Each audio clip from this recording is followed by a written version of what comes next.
Ladies and gentlemen, brothers and sisters, friends, enemies and comrades,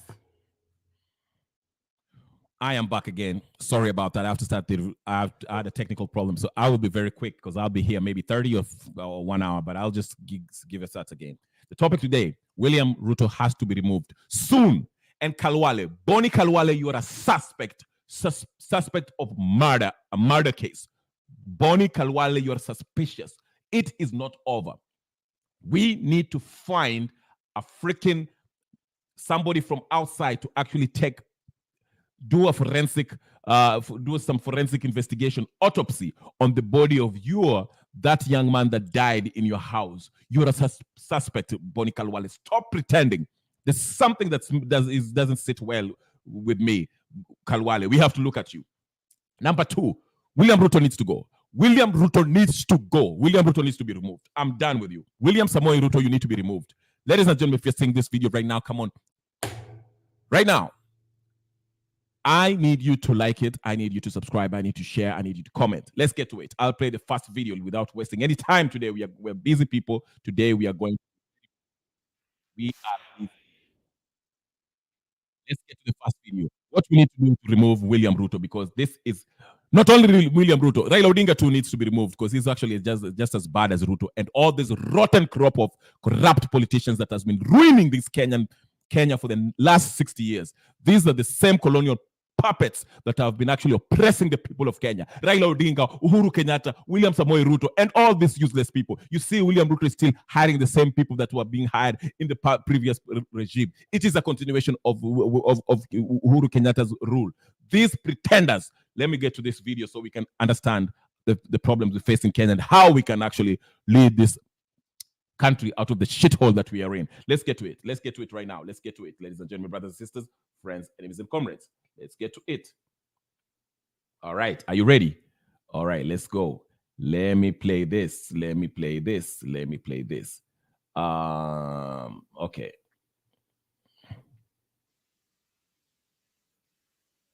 They have taken power over from the British, the Dutch, the French.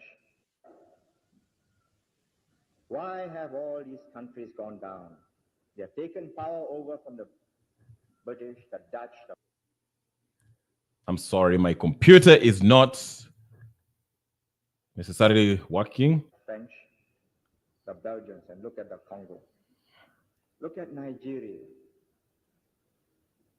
45 million. I will start it. They don't. And it must be that way.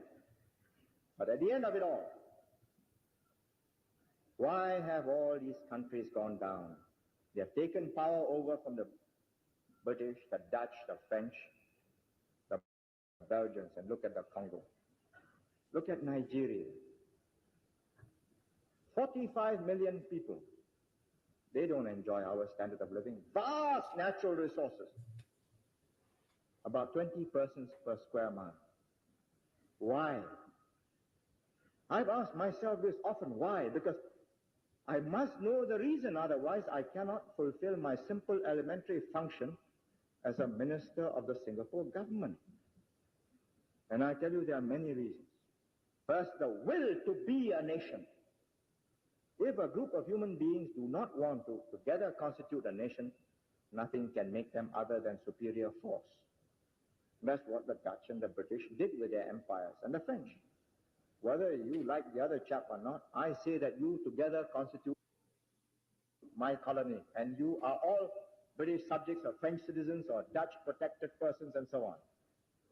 Now, each one of them have taken over. And a heterogeneous lot have taken over. And that variegated group must agree that they want to be a people from the rest in the region, preserving our tolerant, permissive society, our own way of life, and very high standards.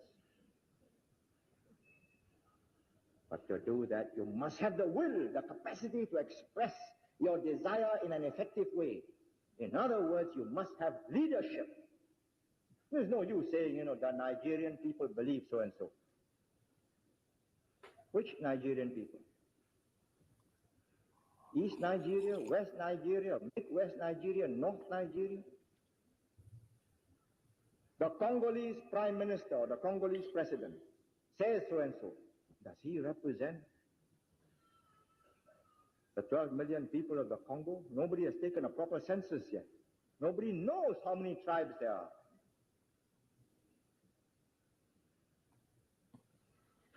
Well, assuming that he does represent the 12 million people of the Congo, is he in a position to express and implement their will? In other words, he having decided, he signs a decree number 1551, that all mercenaries of European origin shall be expelled from the Congo. Now you tell me who will implement that decree, that all the non-Congolese soldiers who have been brought there by so many people, the Belgians, Chombe, and the Katangis and so on, must get out of the Congo. Now who implements that? The United Nations is going to send chaps there to serve writs of summons. You know, we serve writs of summons on our Barisan chaps. We say, here you are, Dr. So-and-so, please appear in court on Wednesday. And he doesn't appear in court, well, then we issue a warrant for his arrest. Then he appears. Then he is granted bail. Then the time comes for him to appear for trial. The boy has disappeared because he's committed several other offenses. So we say, right, you forfeit. Where is the father and the mother who stood bail? All right, pay $500. Now, you tell me, assuming that I'm the president of the Ruritanian Republic, I say all foreigners will clear out. Then I say, right, UN Secretary General, please send 10 divisions to clear out all foreigners. You see, at the end of it all, one sunny day, all mortars will be falling down on the palace or the istana here, you know, just like they do in Saigon. You know how North Indian died? It's an ignominious ending. Mortars, shells, commandos, his own, chasing him. So he ran under the palace walls to escape. Caught, carried in a jeep, shot in a rice field, disposed of. Collapsed. Now that's very sad, isn't it? You must have the will and the wherewithal. In other words, a well-oiled, well-maintained machine must be kept to allow the people at large to express their will as represented by certain groups of persons who in turn can exercise their mandate with efficacy. And when they say, yes, those boys will no longer be given bail because they've broken up court benches, disgraced the magistrate, humiliated the dignity of our courts. And the next time they do this, they are no longer given bail. And they stay in the lockup until their trial. Now, all this requires an elaborate machinery, of which each and every one of you tonight is an important wheel within that machine. Without you, my colleagues and I cannot govern, because you, and in turn the people in every one of the villages in the 51 constituencies, every street understands that.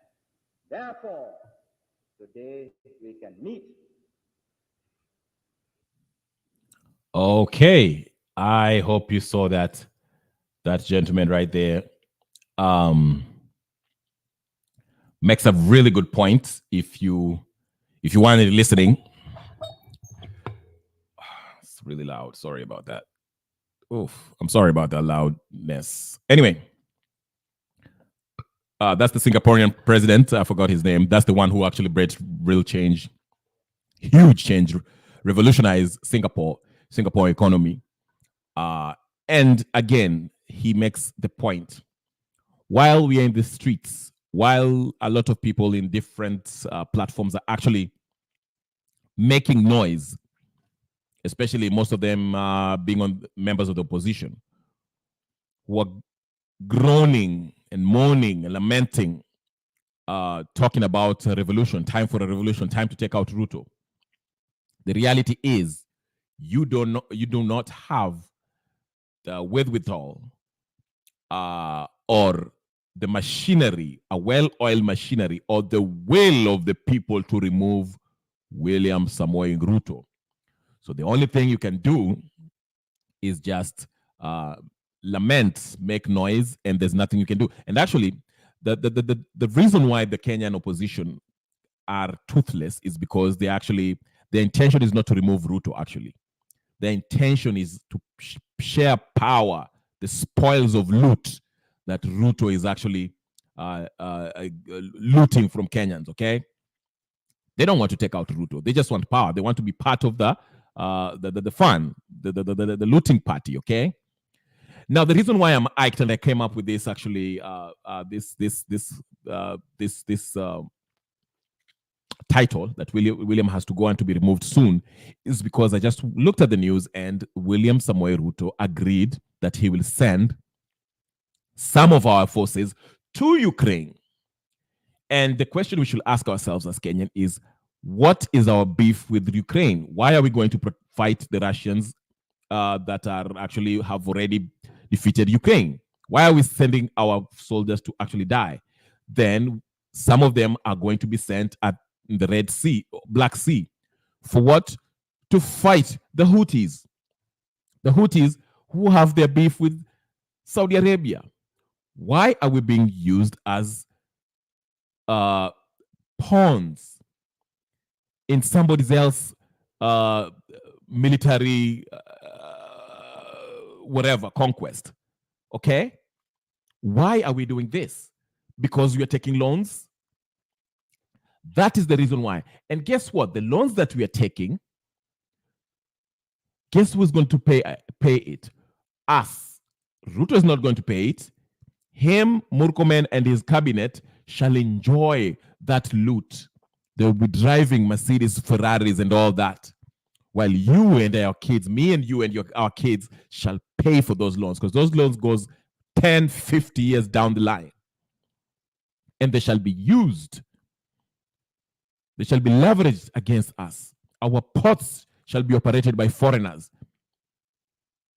Our food shall be operated by foreigners, shall be cultivated, harvested, planted, and consumed by foreigners. Our seeds, which our farmers shall buy seeds from foreigners. Okay? Our minerals, resources, human resources. We're already shipping, Ruto is talking about shipping 350,000 workers to Saudi Arabia. Saudi Arabia has the worst record on human rights. Some people have gone to Saudi Arabia and have never showed up again, cannot be traced again, probably involved in slave trade, sex trade, all that. But Ruto is going to send some of them there in the Middle East. This is modern day slavery, human trafficking. We are sending our young folks, young men and women, to go build other economies while we can actually build the economy that we have here at home. But no, he flies in his private jet that is paid for by taxpayers' money to go negotiate for other loans that we, the people, shall pay. And he's telling you we have to borrow so we can actually help the economy. How are you helping the economy by borrowing? If you're deep in debt, what we need to do is what? Stop digging, stop borrowing some more. Okay? Create jobs so young people can actually get something to do and pay them reasonable wages. And then that way you're extending the tax base. You don't have to raise the tax base, but you get new people in the workforce who you can actually tax. You don't have to raise the taxes. In return, you'll be building the economy. Now you're letting Americans come in. They're going to take our young people, train them, and let them go die in Ukraine. Ukraine is a death trap. I don't know if you're watching the news, but I'm sorry, the war is over. Go watch at Tuck Carlson, whatever his name is, who went to interview Putin. Putin won that fight. It wasn't even a fight. Russia didn't even use half of their forces. Because even Putin said, these are part of our brothers. I'm not going to be hard on them because they are part of Russia. They used to, these are our brothers. Some of the parts of Ukraine speak Russian. He didn't even have to use half of their forces. Okay? The war is gone. Most of the freaking Nazis that were fighting for Zelensky have given up, been killed, and abandoned their post and ran. But no, Ruto signs off our young folks to go there and die. For what? What are we gaining for? Getting involved in some fight that Joe Biden wants? This is not even a fight that Americans approve. But Ruto is signing off our young folks to go die there. More debts. While he's talking about, oh, I'm paying the debts that Uhuru Kenyatta took, I'm also borrowing some more debt. What's the debt today? 11 trillion? And counting. And guess who's going to pay for that? Our kids. Ruto will not pay for them. Ruto will be a billionaire. He has businesses, probably businesses, apartments, complexes in London and Lisbon and whatever. He doesn't care. Same as Uhuru Kenyatta. They don't care. That's the deal they get from their colonial masters. They tell them, borrow from World Bank, borrow from the IMF. We shall help you set up these businesses outside the country. You shall own property, ranches in South Africa, ranches in Europe, ranches in wherever. And you shall live comfortable for the rest of your life. Ruto's child was up there, Charlene Ruto, who was saying on national TV that young folks should work harder, shouldn't stop being lazy. How dare she? Telling young folks, Kenyans, to stop being lazy. Well, she doesn't have a job. She's simply living off her daddy's looted money, taxpayers' money. And she has the audacity to go to national TV and tell young folks, young Kenyan people, that you should stop being lazy. And what is the opposition doing? Raila is busy straddling his fat stomach, walking towards Embakasi, dishing out money with Babu Owino, that criminal, thinking he's doing something for the Kenyans, or I'm the face of the nation. While he has already struck a deal with Ruto, trying to actually undo the constitution, rip off the constitution, not respect the court orders so they can implement this NADCO nonsense so they can have a government of national unity and share the looted wealth of Kenyan people. This is your leaders. So what is the solution? That's why when I see these lobotomized parrots like Ogoda alight me here, the clouds are gathering, these idiots that can't think beyond their nose. Njoroge, what's her first name? That idiot that can't keep on tweeting every day because they are paying and they think they're doing Kenyans a favor. Oh, under Uhuru Kenyatta, we used to have, I don't know what. We were living better. There was better living condition under Uhuru Kenyatta. Uhuru Kenyatta is the black Hitler. Uhuru Kenyatta should be sitting in committee right now. But that's idiot, that bimbo, I don't know her name is, Njoroge something. I know her as Njoroge, the last name. And Gabriel Ogoda, lobotomized parrots, useful idiots that are used to divide the people. The struggle is not to advance the agenda of the Azimio folks. Azimio are just as worse, if not worse than Ruto. They're a bunch of jihadists, failed politicians, self-serving, corrupt, irredeemably corrupt politicians who have looted in this system for a long time. Starting from Raila Odinga or Rengo, the rot goes down deep to the Babu Owinos of this world. Semi-illiterates who think that they have MBAs from Jogo Road. So they think they're educated.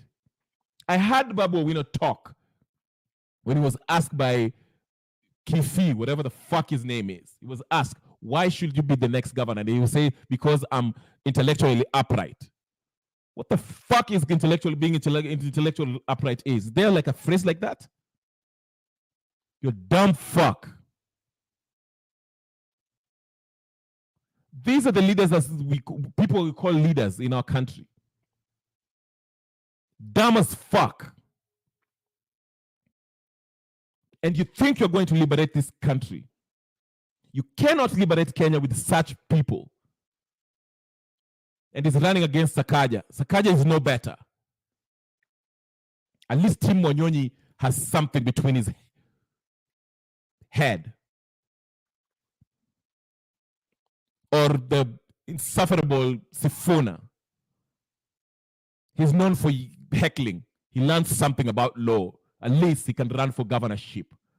These shitheads can't wipe their own asses. Rono, whatever the fuck his name is, who was ate some money, 65 billion of Kimwarara and Kimwarora, whatever, he's back in government today. These are the people who you expect to liberate this country from the Western powers. I show you last time, University of Nairobi has been brought, this World Economic Forum colonialist, this white man from fucking Holland, is now the chancellor of the University of Nairobi. Now we are going to have intellectual vegetables. You go to university for 4 years, but you haven't learned shit. You're still dumb as fuck. And they teach you and inculcate you with this, climate change nonsense. I wish you read the fucking report on whatever, WikiLeaks about climate change. It's a hoax. It's a fucking hoax. It's a way of taxing countries, telling you about the ozone layer and that bullshit, Algor nonsense. But you have dumb people like fucking William Ruto as your president who thinks he's doing Africa a favor by flying around collecting debt that is keeping these people in debt. Why can't we look at Ibrahim Traore and learn something? In order to be an independent African nation, you have to kick out World Bank, IMF, US, French, all these colonialists. Kick them out. Take control of your resources. That is the only way to truly be liberated. 3 countries that are liberated in Africa today: Niger, Burkina Faso, and Mali. And that is what they had to do. The first order of business was to kick out the French and took control of their fucking gold mines. And you can see, it's been reported, it's the fastest growing economy in the fucking world. After they kicked out the French and their puppets through coup d'etat. You don't negotiate for power, you take it back.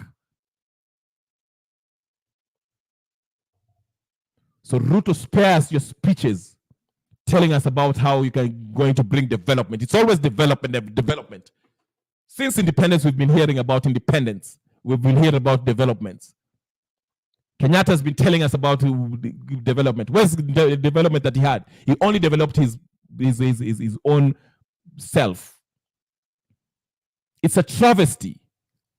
The Kenyatta family has a land bigger than Nyanza province. You saw, they just built their own private runway. He can fly off from anywhere in the world and land in his house, in his ranch. Well, you dickheads like fucking Njoroge, whatever the fuck her name is busy telling us that we were living better under Uhuru Kenyatta. And the other idiot, Gabriel Ogoda, thinking Raila will help you. Raila has been a con man, a CIA asset, whose handler is Chris Coons, who's been conning the Kenyan people since 1992, and even further than that. And you think it's going to liberate you.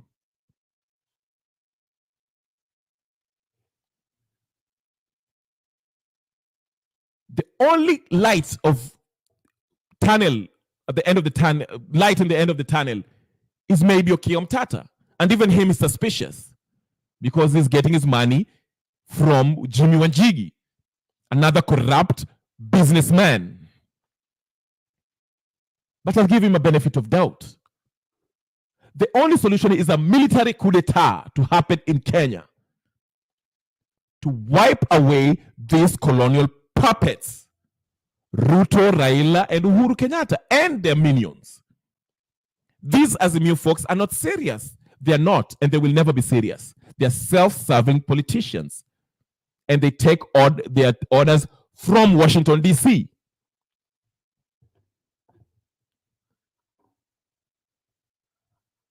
The wave of change is coming. And you haven't smelt it, better smell the coffee now. Burkina Faso is developing nuclear energy. Ask yourself, when South Africa got independence from the apartheid government, the first thing that the UN asked them is to actually stop their nuclear energy, not to develop nuclear power. Once Mandela became in, but even Mandela was a sellout. He's a fucking Freemason who's probably rotting in hell right now. He's a fake. And Desmond Tutu. The only revolutionary from South Africa was Chris Hani and Bantu, Steve Biko. Most of these Kenyan leaders are fucking Freemasons. The Vatican are a satanist.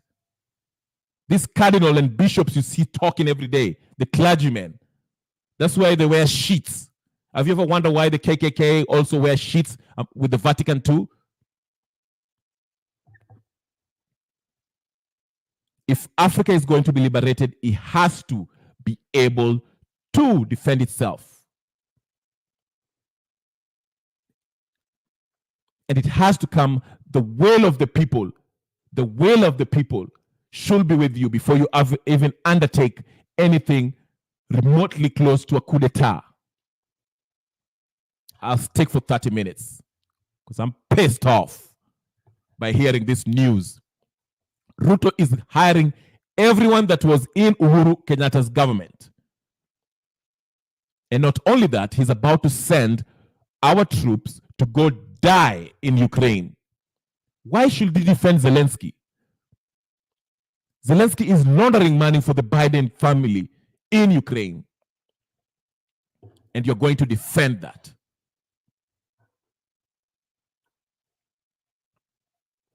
Ladies and gentlemen, brothers and sisters, friends, enemies, and comrades, this is Kenya Revolutionary. Like this video, subscribe, share, like. But anyway, I haven't finished yet. Before I finish, let's go to Khalwale. That fake fuck. Let me play Cosmo Choi. Khalwale, you are guilty of murder. I'll just go ahead and say it right now. You are guilty of murder, Khalwale. I know it. You bum fuck.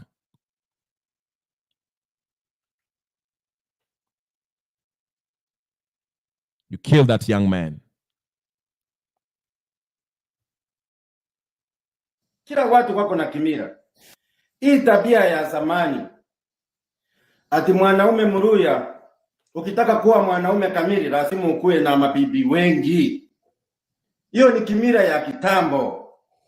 Tuache kimira aina hii. Ninataka tu ku address Senator wa Kakamega. Paul Khalwale, Burufaida. Burufaida.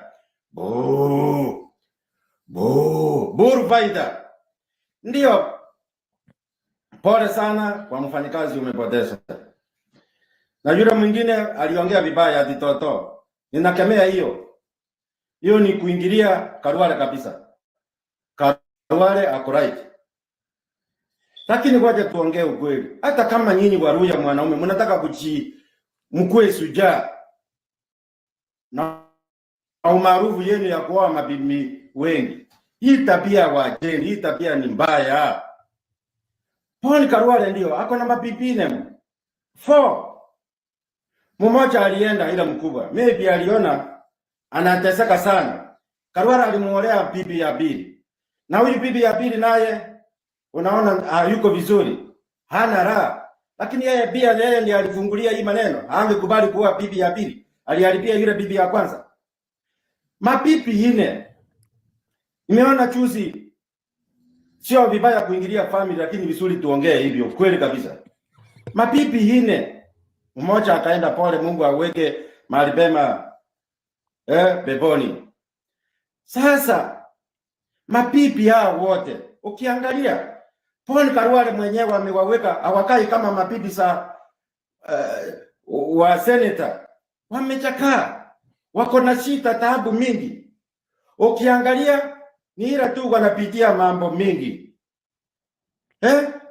Alisababu Khalwale anataka aonekane yeye ni shujaa, anaoa mabibi ngapi ine. Hawana raha, taabu mingi. Kuwa na bibi hata mmoja. Mimi Kasbo niko na bibi moja. Bibi moja, even from the Bible. Husband and wife, one. Polygamy hii ni kitu ya kitambo. Bibi wa Khalwale wamekaa mbaya. Wanakaa vibaya. Ukiangalia hawakai mabibi ya senator. Alisababu anataka kuonyesha ulimwengu wewe ni shujaa. Angalia Musalia Mudavadi. Anakaa smart, handsome, ako na bibi mmoja. Bibi anakaa young kama a teenager. Bibi yake Musalia Mudavadi ameshiba vizuri, kama ni nyashi amebeba vizuri. Yaani ako na raha. Hiyo ndio maisha. Uhuru Kenyatta ako na mali mingi, ako na bibi moja, Margaret. Ukiangalia Raila Amolo Odinga baba ako na mama Ida, bibi moja, maisha mzuri. Sasa hii mnaleta mnasumbua mabibi. Hata nyinyi mnakubali kuwa mabibi ya ine. Sasa kila mmoja ataenda nje ama mbili, alete ugonjwa kutoka nje. Mnakufa wote. Hii tabia ya Waluya. Wengi Waluya. Yule deputy governor wa Kakamega saa hii mabibi kama 3. Chirongo mabibi sijui ngapi. Huyu mzee Atuoli mabibi anaoa kama grand daughter. Na grand daughter anakubali sababu ya mali. Msichana 36 sasa ungekuwa umepata mtoto na kijana mzuri uli mali haiendi pahali. Mabibi wengi pura kabisa. Hiyo tabia sio nzuri. Sio vibaya kuingilia hivyo. Lakini tuelimishane tu. Mabibi mingi ya kufanya nini? Chukua hata moja na umulishe kama Musalia Mudavadi bibi yake wanakaa raha. Starehe. Sio hii maisha Khalwale anapitia. Wanawake wake wanakaa vibaya, wamechakaa. Ni kama waogi, sio vibaya kuingilia.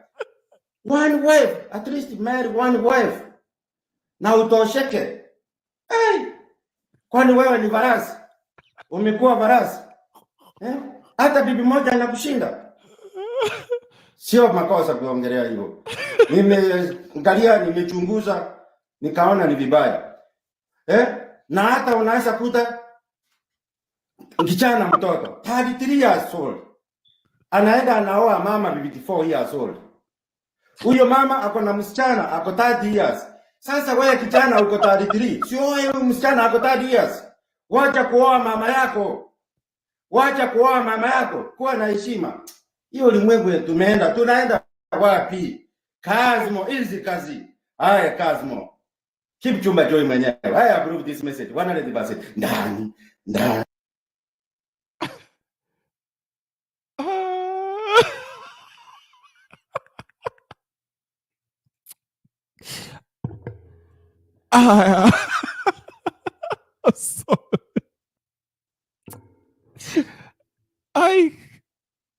Ati bibi amechaka.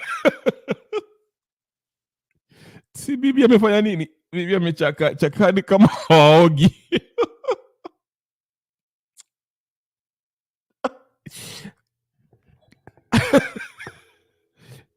Hi, good year. This guy made my day. Poleni sana.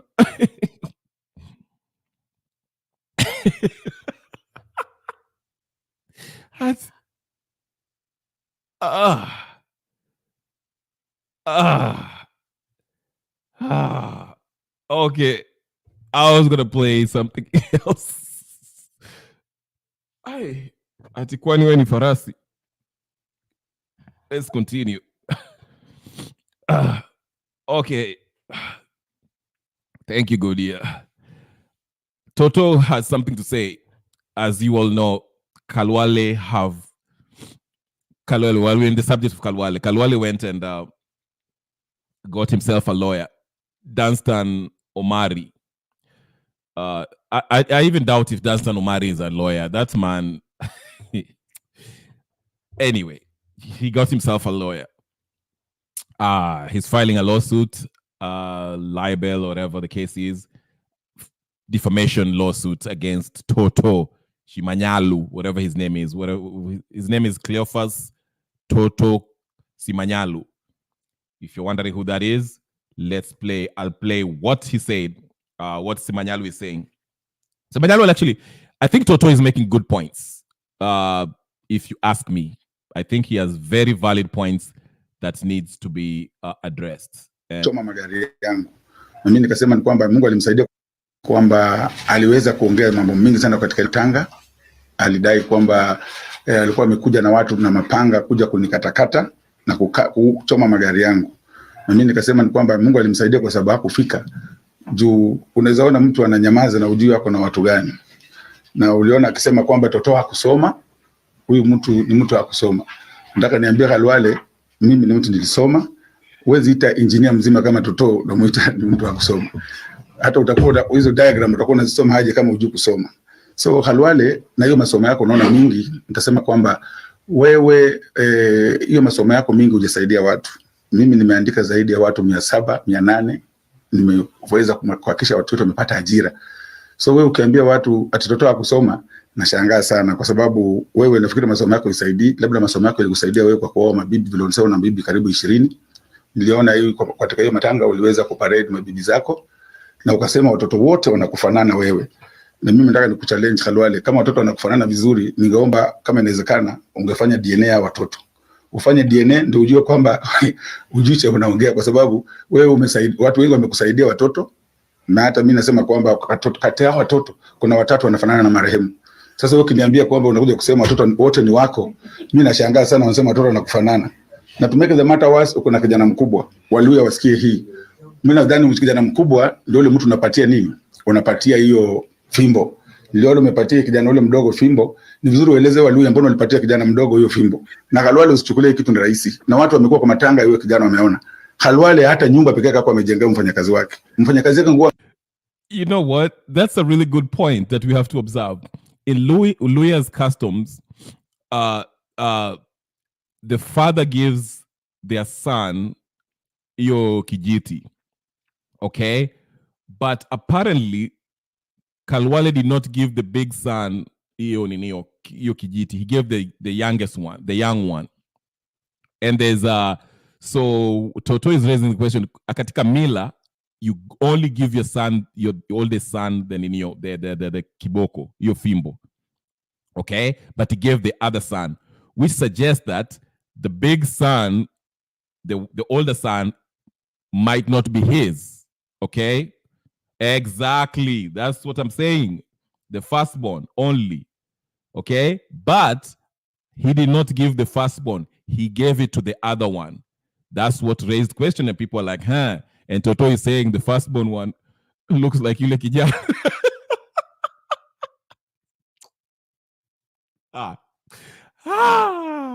Today, yeah. But let's listen in. Toto is raising some valid points. You might think he's amevaa tambara na miaka 20 amefanya na wewe. Usijue Khalwale anaambia watu atasaidia nani. Amesema anapeleka Toto kotini.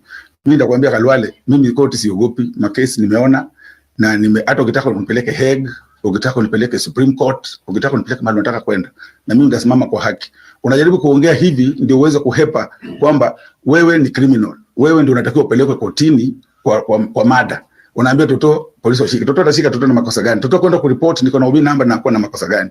Na mimi nakwambia Khalwale, tisha watu wengine. Mimi hapana wala tunatishaga, na mimi niko tayari kwa mapambano. Wewe enda court, unataka chukua mawakili unataka wote, hata ukitaka kuchukua enda chukua kile mahali unataka. Na nataka kuambia mawakili wa Kenya kwamba kesi kama hii ya Khalwale, anasema anatafuta mawakili, anasema ndio tafuta wakili Nairobi. Kakamega kuna mawakili wangapi? Kama wewe utaona unatafuta pesa uko na njaa, ukinishinda nikulipe, na nikikushinda pia utanilipa, na mimi nakuhakikishia hakuna kesi utakuwa naye kwangu. Na mimi nimeona umeita media kila mara unamwambia kwamba Toto nampeleka kotini, bibi yangu atampeleka kotini, watoto wangu watapeleka kotini. Hata mkiangalia wale mabibi katika picha, mliona vizuri, hakuwa na furaha sana. Kwa Waluya kama Khalwale alikuwa right, mtoto ule wa kwanza ni lawyer, namjua, ni rafiki yangu. Huyo mtoto lawyer ndiye alikuwa angetakiwa apewe bakora, lakini ulikuta Khalwale amepewa huyo kijana mdogo bakora. Ati Toto unachukua watu kutoka Lugari, umechukua kutoka Butere. Mimi nakwambia Khalwale, tutadili na wewe vizuri. Why is everyone commenting about Khalwale's wives? It seems I haven't seen the picture because Nani Cosmo Choi say that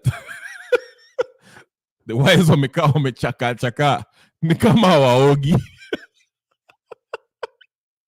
And Toto is saying the wives are also looking kind of not well kept. Is that true? I haven't seen the okay, but let's stick to what the points he's raising. I'm more interested in that. Swali lako ni nzuri sana. Wewe ukiniangalia mimi mtu anaweza tumika. Ukiniangalia vizuri mimi mtu wa njaa. Unaona? Na mimi hakuna kitu nimesimama. Mimi sio mtu wa kutumika from today, jua mimi sio mtu wa kutumika. Na hata kama polisi ataweka polisi kwa mfuko yake. Mimi nawaambia hata polisi. The point that he made that actually stuck with me, that really made me pay attention, was when he said, when the forensic Odur, whatever his name is, the pathologist came in, or the coroner, I don't know, whatever the person is, when they came in, what do you say? They were sad, hacky, because they are women. I can't describe them. But yeah, when they came in, you know, if the authorities come to do an investigation of forensics, whatever the case is, why was Khalwale present? He was present with them everywhere. When he came, he was just making sure. It's as if he was making sure that is what was suspicious. And Toto, this man Cleophas Toto Simanyalu, whatever his name is, raised that question in another video, which I will play also. Let me listen to this one first. Sisi wale, hiyo kazi mnafanya itaumiza paka familia zenu, kwa sababu tunataka haki. Mimi mwenyewe nataka tutafute pathologist na wakaharakisha vitu. Unaona, wanakuja sema tutametuma, ni watuma mwakilishi kutoka wapi? Waliona mimi nikiongea na mwakilishi kutoka wapi? Unaona? So wao wanafanya vitu zao huko, wanakuku huko, wanafikiri mimi nitakubali. Sitakubali. Na niko ready, kama nikwenda kotini wanipeleke. Na nimesema Khalwale, wewe hutaikuwa governor wa Kakamega, na nikiwa mzima Khalwale, wewe hauna qualities ya kuwa governor wa Kakamega. Wewe hata mwenyewe kwako peke yako, wewe angalia ule mfanyakazi wako, hakuna kitu umemfanyia. Kwa Ikolomani tangu kwa ulikuwa mbunge wa Ikolomani for the last about 15 years. Hakuna kitu yote ulitoka kama umefanya. Uliko ndio kulikuwa kuliretiwa. Another point that was actually really shocking. He mentioned Shimanyalu guy Toto. He said that man works for you for 20 years. Na alikuwa anaishi kwa nyumba ya matope. How is that fair? And you've been a senator and whatever MP for I don't know how many past years. You know, that's a good question. The poorest constituency ambayo ilikuwa iko Ikolomani. So hakuna kitu unaweza kuniambia Khalwale, na mimi kama Toto sitakubali watu wetu wakuje wapate mtu bure kama wewe mwenye jicho chochote. Watu wameogopa Khalwale atakiongea kwa atakuua. Na Toto ndio aogope, anasema kama nikufa yeye ako tayari kufa, kama ni vita niko tayari kwa vita, kama ni sheria niko tayari kwa sheria. So mimi nitakueleza kwamba hiyo familia hata wenyewe ndo alikwenda kadanganya. Umeona hata wale mama alikuwa maskini ya Mungu, anatumia wale mama unapata shilingi 2,000 3,000. Hata mama mwenyewe kiatu mama hana. Nguo wenyewe mama amevaa imeraruka. Ukienda kuangalia kwa ile boma hata ilikuwa ni shida, hata nyumba imepangwa matope. Alafu tukisema huyu senator isaidia mtoto, anasema mtoto anatumika na nani? Mimi sio mtu wa kutumika, la siko rais kutumika. Na hata polisi wanachelewa kushika yeye kwa sababu polisi hawajatupatia ripoti yake. Yeye amekuwaje mbele anakimbia, anaanza kueleza bila anaeleza kuongea juu ya Toto, na polisi hawajatoa ripoti yao kuhusiana na hiyo mwili ilikuwa namna gani na wamepata nani gani. You saw that. So as you can you heard the man, he's raising very good questions. That hii maneno inafaa ichambuliwe vizuri because Khalwale wakilishi wa Toto. Mimi hata mtu hata sikuongea naye, hata nimeona ni daktari hapa General Hospital. Yeye ameenda kuchukua watu kwao wote, anasema Toto ametuma mtu. Mimi hata wakati hii shughuli inafanywa nilishangaa sana kustukia tu kwamba huyu daktari anakuja. Tena ajabu ni kwamba huyu daktari wanasema ni government pathologist. Anakuja na tuambia kwamba huyu amekufa, alidungwa na blunt object like of an animal. Unaona? Hakusema ati blunt object of hiyo ng'ombe yake inaitwa namna gani? Inyasio. Unaona? You had that? Blood. Hey, I'll take it back. Listen to him. What he's saying. He raises a good question. Listen to that. Natuambia kwamba huyu amekufa alidungwa na blunt object like of an animal. Unaona? Hakusema ati blunt object of hiyo ng'ombe yake inaitwa namna gani? Inyasio. Unaona? Ama kusema of a bull. Unaona? So mimi nashinda huyu pathologist hata kama ndo wanasema government pathologist. Hayuko qualified kwa sababu kama anaweza tembeaje na criminal alafu report yake tayari hata hajamaliza kufanya report dakika mbili ametoka na Khalwale, amesimama na Khalwale anaanza kusema kwamba huyu aliuliwa na blunt object like it look like animal not a bull, not a cow. Unaona? So mimi nashangaa sana kwa sababu huyo pathologist hata mimi kwangu nimemdharau sana. Nilikuwa nasikia jina yake kama iko juu, then Kenya kama iko na pathologist kama hawa, then Kenya iko na shida kubwa. Kenya na shida kubwa. Mimi wakati nisikia jina yake nikajua jina kubwa kwamba kumbe hakuna kitu. So Wakenya tutaumia zaidi. So hii lazima watu wajiulize maswali. Kama pathologist anaweza kutembea na criminal amembebea briefcase. Hii briefcase nataka kujua ilikuwa na pesa ama ilikuwa na shoka ya kupasua hiyo mwili. Kwa sababu nisema hivyo, wewe mwenyewe ulikuja katika mochari, ulibebana na pathologist Oduor. Pathologist unatembea naye ukimguide vile iko. DCI wote umetembea na wao. Umetembea na DCI wote, wewe ndio unawaguide vile watatembea kila mahali na vile watafanya kila kazi. So mimi sijadilishwa kwanza na hii kazi ya DCI. Naona DCI wa Malinya umekuwa naye kila saa uko hapa. Naomba kabisa DCI wa Malinya usidanganywe na Khalwale utoe report ambayo sio ukweli. Sababu mimi kama Toto, ile ng'ombe ambayo iliuliwa, wale watetezi wa wanyama tunataka kwamba hii ng'ombe ihakikishwe, tujue iliuliwa kwa sababu gani iliuliwa kinyama namna hiyo. Kitu ya pili, pembe hii ng'ombe iko wapi katika investigation? Kwa sababu nasikia kuna pembe ilichukuliwa ng'ombe nyingine ambayo sio hiyo ikatupwa kule Malinya. That's a good point. What actually, okay, even if they wanted to kill the Inasio, the ng'ombe, because of the tradition, what they could have done, unaweza ukaua ng'ombe but save the pembe ya ng'ombe so that the investigators can actually carry out the investigations later on, okay? Why was in a hurry to like get rid of the pembe and all that stuff, okay? That is where I ask questions, okay? And also the question that he actually raises, which was a good one, question. Why?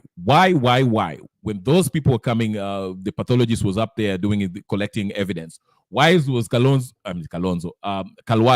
alikuwa anamfuatafuata na briefcase? Why? Okay, Khalwale shouldn't be even around. They should just give them access and tell them, hey, this is where the crime area happened. Fanyeni investigation yao. In fact, he should give them access to his house. They should actually investigate kila pahali. So this whole thing smells funny. Okay, Khalwale I don't trust him. There's something up, and we are about to find out. Let me play the last one on this guy, then we shall pretty much wrap it up. All right. All right. Mwili tutoe pathologist kutoka South Africa. Hold on, buddy. Hold on. All right. Let's play the last one then to wrap this Khalwale stuff up. Tunataka pesa tupate sheria, tungangane tupate orders za kufukua huyo mwili, tutoe pathologist kutoka South Africa. Tumejaribu communicate na nimesemekana niende huko, nataka nipande ndege na niende nihakikishe pathologist ambaye atatusaidia akuje angalie mwili. Ile report atatupatia tutaridhika, kwa sababu atakuwa kama wa Kenya ambao wako corrupt, wa Kenya hao wanatumika, wanapatiwa pesa, haki ifanyiki. Na mnakumbuka Khalwale amesema kwamba alikuwa anasema Toto anaabudu mashetani. Nafikiri mko mnasikia mara mingi. Kuna kati gari yangu ilipata ajali. Aliongea matope mingi sana, mimi sikumpeleka kotini. Rais wetu wa Kenya saizi, Khalwale alienda kwa matanga ya Jacob Juma. Akasema mtu aliyeua Jacob Juma ni nani? Ruto. Unaona? Amekuja tena akasema juzi Kusero. Akaenda akasema wakati ya matanga ya ule mbunge anaitwa nani? Aseka Miradi. Akasema Aseka Miradi ameua. Mbona hajapelekwa kotini? So pia kuna sheria na kuna mikakati. Yeye asifikirie pia yeye anajua kuliko mimi. Mimi najua kuliko yeye. Wewe acha alete kesi yake na mimi atapata majibu, ataipata haraka na hakuna mahali ataenda. Na hakikisha kama waandishi wa habari, hakuna kesi Khalwale anataka kwangu. Mimi nataka yeye aende na mada kotini.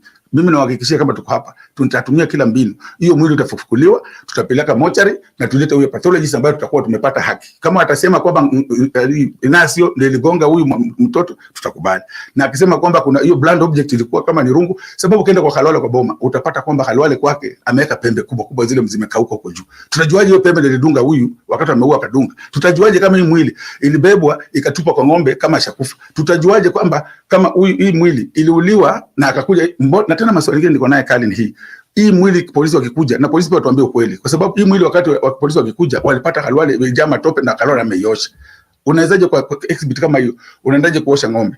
Unaendaje kuosha mwili kabla polisi wakuje? Haya, unaendaje kuvua ng'ombe kabla, na ng'ombe ndio part of the evidence hiyo case. So kwangu nimekasirika sana, na kwanza wale DCI wanabao wana investigate hii case, mkuwe straightforward na mtupe report ambayo ni ukweli. Okay, ladies and gentlemen, brothers and sisters, friends, enemies and comrades, you had that. I think this Cleophas guy raises very good issues. Okay, Alex is telling me animal rights supersedes traditional rituals. He shouldn't have recorded it. I guess good point, because Alex is telling us that animal rights will sue Khalwale the way they kill the cow with spears, poking it in and out.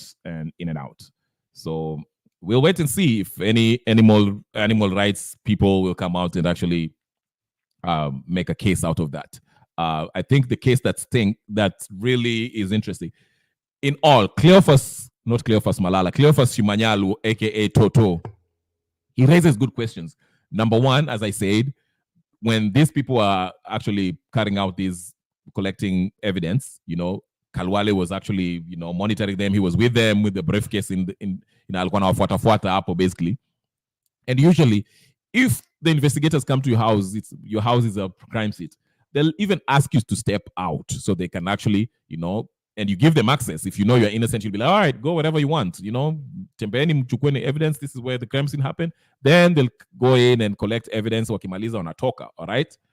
But he was present all through when they were like collecting evidence, okay? Then he mentioned the washing of the body, all right? Then how quick the bull was killed, and kichwa and the horns they got rid of the horns. Why? Okay. Then the third one is the Shimanyalu, the local pathologist. There's a good chance, Kenya being Kenya, we know that, can easily be influenced by Khalwale, okay? Because Khalwale is is an influential person in the society. Akona pesa, he has influence in this community, so he can actually influence the pathologist to write a report that's favorable to Khalwale.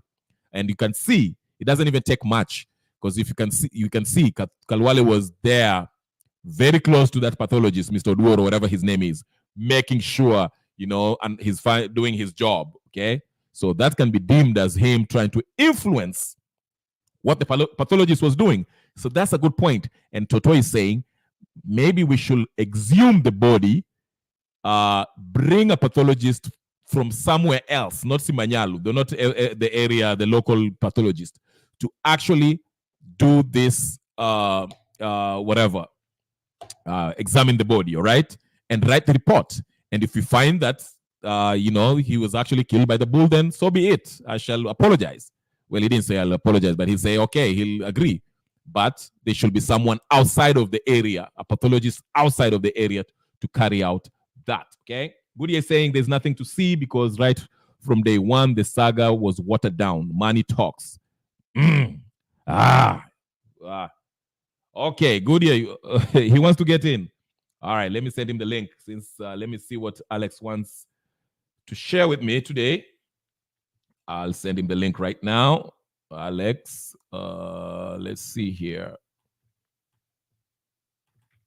If I can get this thing to work.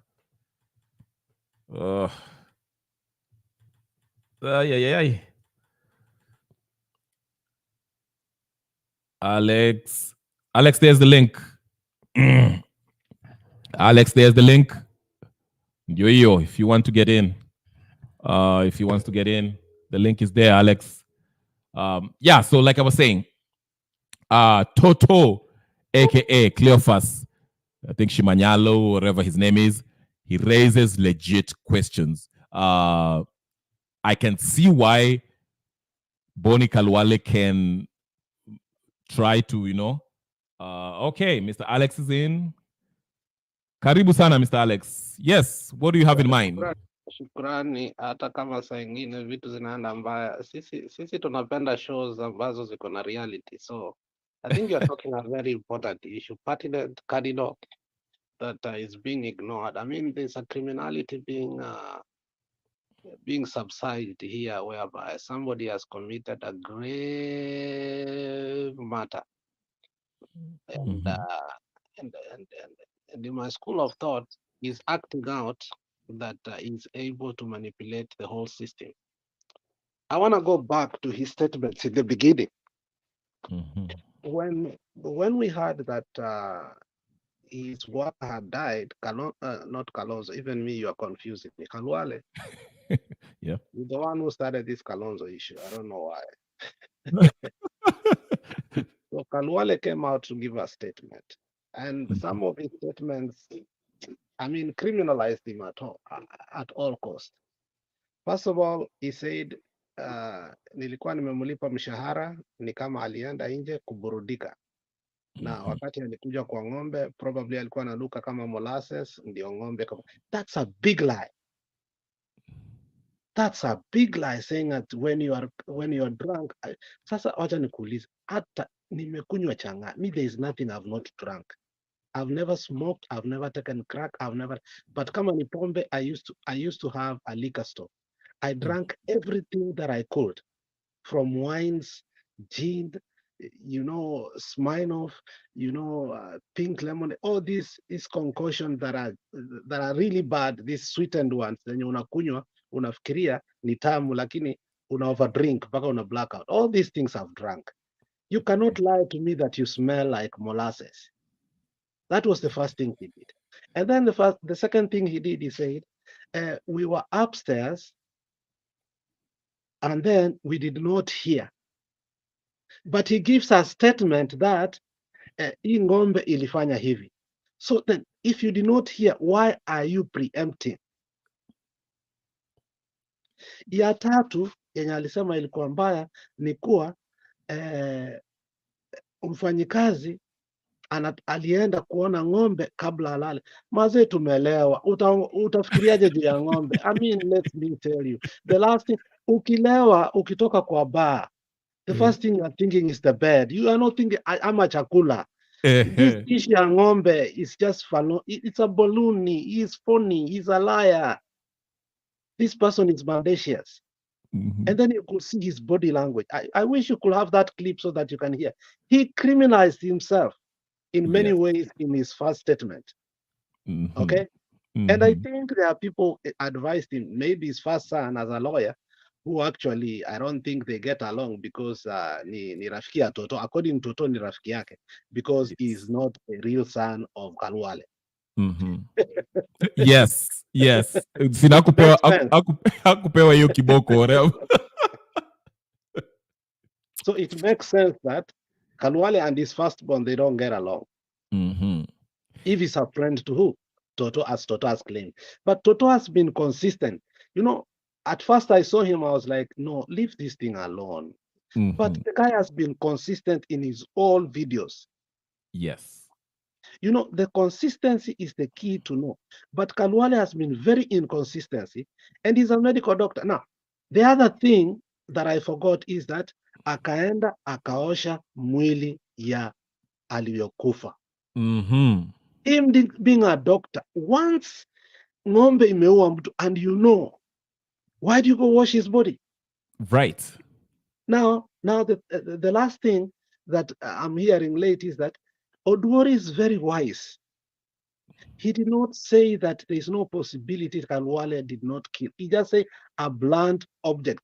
And he did not say Pemba. The issue of a blank object comes here in that if the body will be exhumed, he said, I said a blank object. I did not say Pembe. Absolutely. So that's what Khalwale does not see. Unaona? Yeah, so by him saying a blank object, he didn't buy Khalwale. Right. So a blank object might be what killed that man. So I'm telling you that Oduor did not exonerate Khalwale from the case. If the body will be exhumed, which I see in the end it will, because these people might go to court.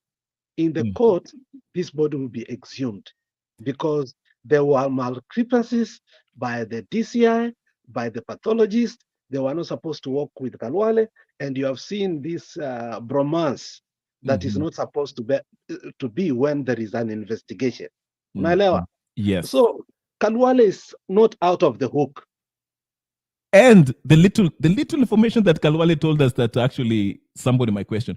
Remember alituambia huyu mfanyakazi ambaye alifariki, he took care of this particular cow since this cow was a calf, which was, I don't know, was it 6 years, something like that? 7 years. 7 years, okay? Now, if you kama wewe ni mfuga ng'ombe, whatever the case is, you probably know something about this animal, whether it's a cow or a dog.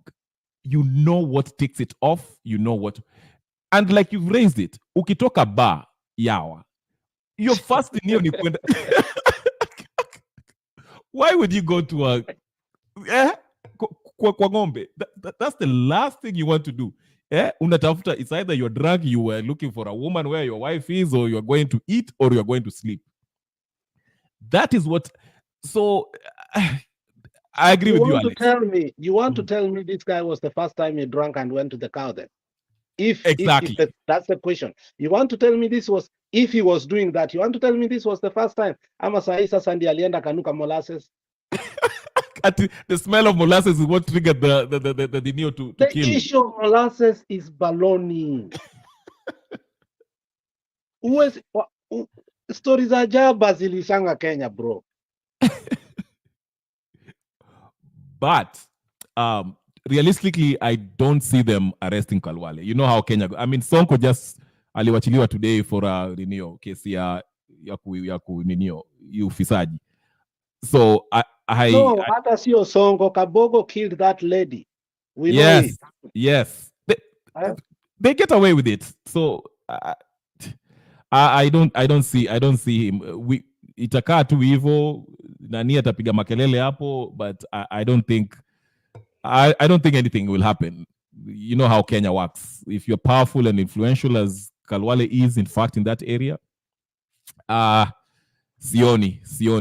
To administration, this thing cannot go anywhere. But if our courts have really reformed the way they are trying to, because of the, independency of the judiciary, you never know. Honestly, you never know. Because, the judiciary now is afraid that most of them, if they allow Ruto to come in and choose his own, like Chebukati comes in, most of these judges will go home, or they will be sent at magistrates at different levels.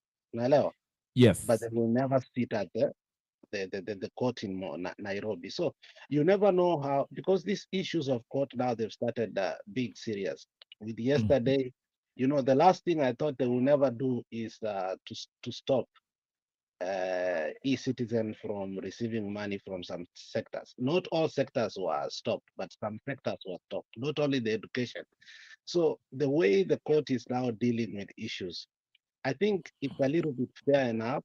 And if they continue that way, there will be balance arbitrarily, whereby if somebody does something bad, we can go to the court. There was a time we were not willing to go to the court. Now we are willing. Yes. So I hope it continues to that trajectory. But now if it sidetracks, Japone, I mean, we will be left with nowhere to go. Then that case will collapse. But as long as it continues in this way, hata kama ni Omari anamunini, and Omari is putting a bad name on himself now. He's going, sasa a Cliff Ombeta wanaenda kukua WhatsApp group moja. Because, he used to capitalize on people with criminal cases that are very tough. Cliff Ombeta anakimbia huko. Akishakimbia huko, what happens? Huyu mwanamke mwenye aliua Colbert, alikuwa anaitwa Colbert. They used huyu mwanamume mwenye alikuwa na hii one of the biggest companies in Kenya and had the biggest golf company. Huyu mwanamume mzungu sijui alikuwa anatoka wapi. Oh, yes. Cliff Ombeta ran there and won the case for the woman. Okay. And this woman killed the man. Openly, we saw it. But see, this is what I think. This is what Abdinasir has been saying, because unajua hizo kesi kubwa, that's when the ninio mhongo happens. That's what Abdinasir was saying. I don't know if I don't know if that was the case, or it was because the judiciary, like you said, it is our last hope. It is our last hope. The only thing I think is the problem is, even if the judiciary stops this government, the executive, from taking them over, what I see happening is they'll just like, and we've had Ruto said he will not respect the decisions. And now what do we do if they don't respect the court orders, even before we get to the criminality? That's like I said, with Khalwale, I don't know, I don't know. But I'm just saying in general, the courts, have you've said, they've been working, interpreting the law as it is, and it's been stopping Ruto's gravy train. But like I said, what will happen when Ruto decides mi sitafuata sheria? Tutafanya nini sasa kama wananchi? It's not like when it used to be when Nanani was in power, when Moi was in power. The constitution will have to deal with Ruto. Ruto will not get a freeway here. Mm-hmm. Ruto will have to work so hard to prove himself. Will have to work himself to prove himself that wacha jaribu kukataa kufuata sheria. And let me tell you, the temperature of the country, whether you like it or not, whether you like UDA or not, uliona Bomet, wafanyikazi kwa kaunti hawajalipwa for 11 months. Is that a country that can, I mean, let's be honest, hata kama wewe ni mkale, utaanza kusema sasa Ruto ni UDA ni party yetu, Ruto ni 11 months because wame hold on because hawataki kukasirisha Ruto. Now that wamesema, let me tell you, when you hide anger in yourself, when it blows out, it is worse. Yes. And people will be willing to die. Hiyo ni Bomet. Na nijaanza kwanza. The way koti moja ana administrate in Eldoret. Even worse. Unaelewa? It's even worse. So what I'm saying is, let us turn soft. The temperature of the country, it's at the boiling point. Ruto should not think. Ukiona Meru wanafanya kitu wanafanya, Kiambu wanafanya kitu wanafanya, Kakamega ndio amekuwa shouted, Bungoma alikuwa shouted. I mean, all these things happen in front of his eyes. Yeah. To me, in front of his eyes, and there is nothing. Excuse me. It's okay. Okay. Thank you. No, these are okay. Yeah. So the things that are happening in the country, Ruto should not just ignore them. And this is how, maandamano in erupt. People join who never thought they are going to join. And then now you find a leader other than Raila resurfacing from nowhere, like that lady in Sudan, and become what? The placard of what? Of the maandamano. And that's how a society changes, and the military now comes in. Because the person that anasimamia maandamano is not capable to lead the country. In fact, that's a very good point, Alex. And I want to get your view on this. Now, let's see. Hii kama vile sasa inaendelea, it is inevitable that kutakuwa na maandamano of some sort. Okay? Now, hii maandamano inakuja, it will be a serious one because, as you've mentioned, Bomet inawaka moto. And even the UDA person that I was talking to was telling me, hata uko, the Ruto's stronghold, Kenya Kwanza stronghold, wamekasirika lakini wananyamaza. Wanaona vitu zinaharibika but wamenyamaza. And as you said, if things go left, now, watu wakienda kwa streets na wakasema, all right, sasa mbaya ni mbaya, paka atoke, something has to change.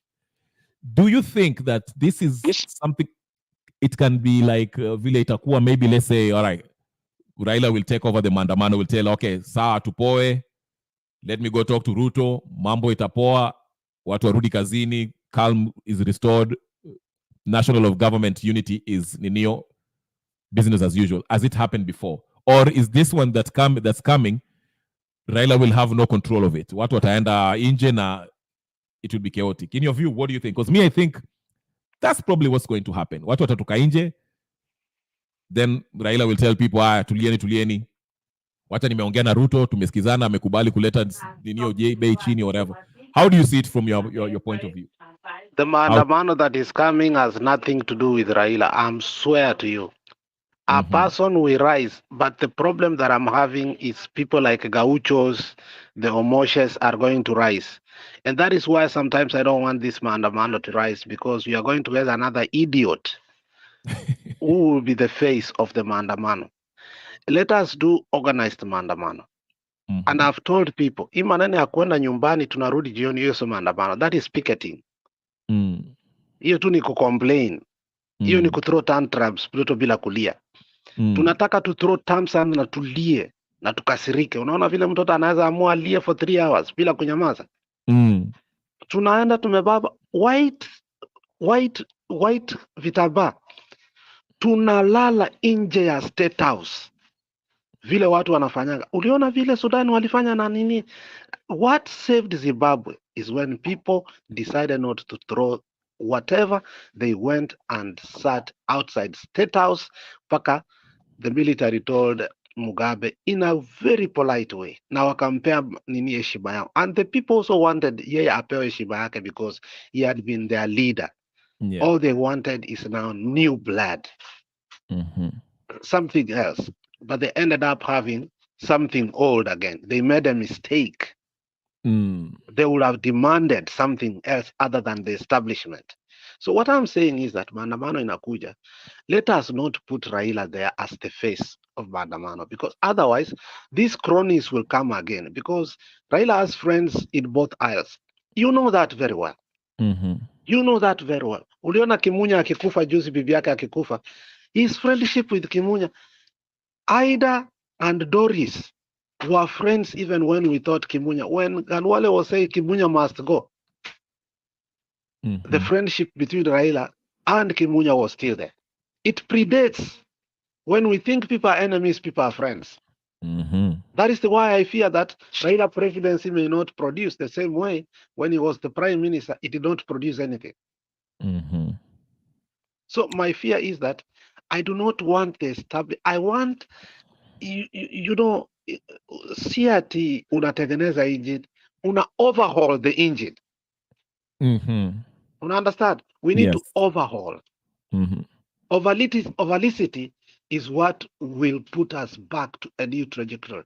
It's going to be tough in 2 years, but in 5 years we will be where, you know, because new policies, when they come in, they must remove the old policies that we love. Perhaps we may not even need subsidies. Perhaps we may not need even to borrow money from outside. The way we're borrowing. Perhaps we might put structures whereby we seal the loopholes of what? Corruption.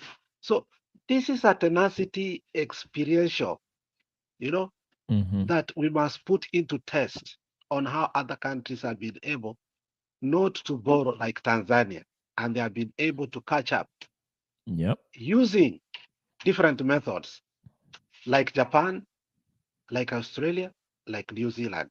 So the whole effect of maandamano should not take us back to the establishment. I tell you, because you have seen it in Zimbabwe, it does not work. You saw it in Sudan. Now there are 2 groups.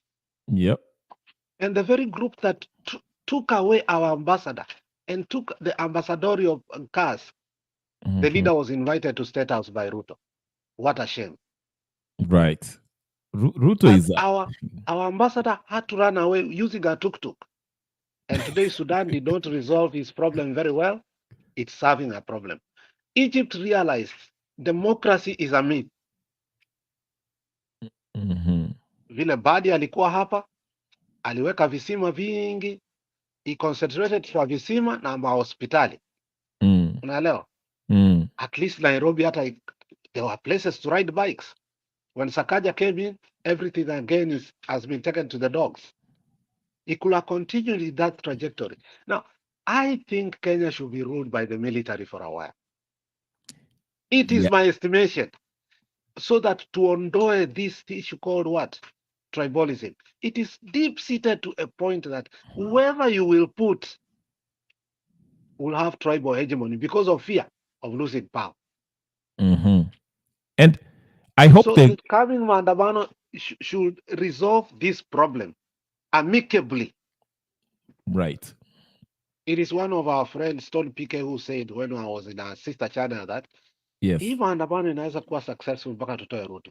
The problem after tumetoa Ruto, factionalism is going to, Kioni ataanza yake, Exactly. Wakosi wataanza yake, Simbarati Exactly. ataanza yake, Oparanya ataanza yake, agitation of tribal hegemony.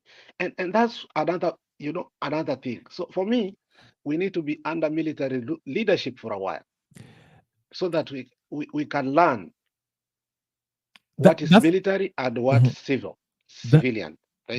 That's why I usually say Raila is a blessing and a curse too, because whether you don't like him, he kind of puts this country together. Especially when you mentioned that this factionism. Okay, if we were to, let's say, for example, like you said, tuende maandamano, we remove Ruto through a popular uprising, okay? Now what? Who is the one person who actually people can rally around? Unfortunately, whether you like him or not. Unfortunately, to be Raila. Exactly, because they respect his commands, because he's the last of a dying breed. Ametoka ile rende ya, the freedom fighters, wakina Shikuku, wakina nani. So he's the only person who people can actually listen to. My fear, again, I say, my fear to me is, okay, Raila might be the voice who will calm everyone down, but then what if he does what he did in 2017 and say, okay, wacha nitoke niingie ndani. I think nilishika simu fulani alafu volume imeenda chini kabisa. It's okay. I was actually wrapping up, so we might kutana in another, I don't know if Jakes amefungua duka huko, but thank you so much for your contribution. All right, ladies and gentlemen, brothers and sisters, firstly, oh, he's still here. Okay. Ndio huyo Alex. Yes, Alex. Yes. Sasa I can hear you. I was struggling to hear you. Okay. I don't know if you heard what I was saying. I was basically saying that, yes, Raila, as much as we might not like him, those of us like me, I'm not a big fan, but I cannot avoid his influence. I know he's a national leader, whether I like it or not, and he has great influence in Kenya. And he's the one person who actually can bring people together and calm people if things go to Kitoa Ruto. Basically, like you said, kila mtu atasema, sasa sisi watu wa Mount Kenya, the people will be divided, and that one voice can be Raila. My fear is that voice, akifanya ile kitu alifanya 2017, he'll say, okay, let's calm down, goes back and,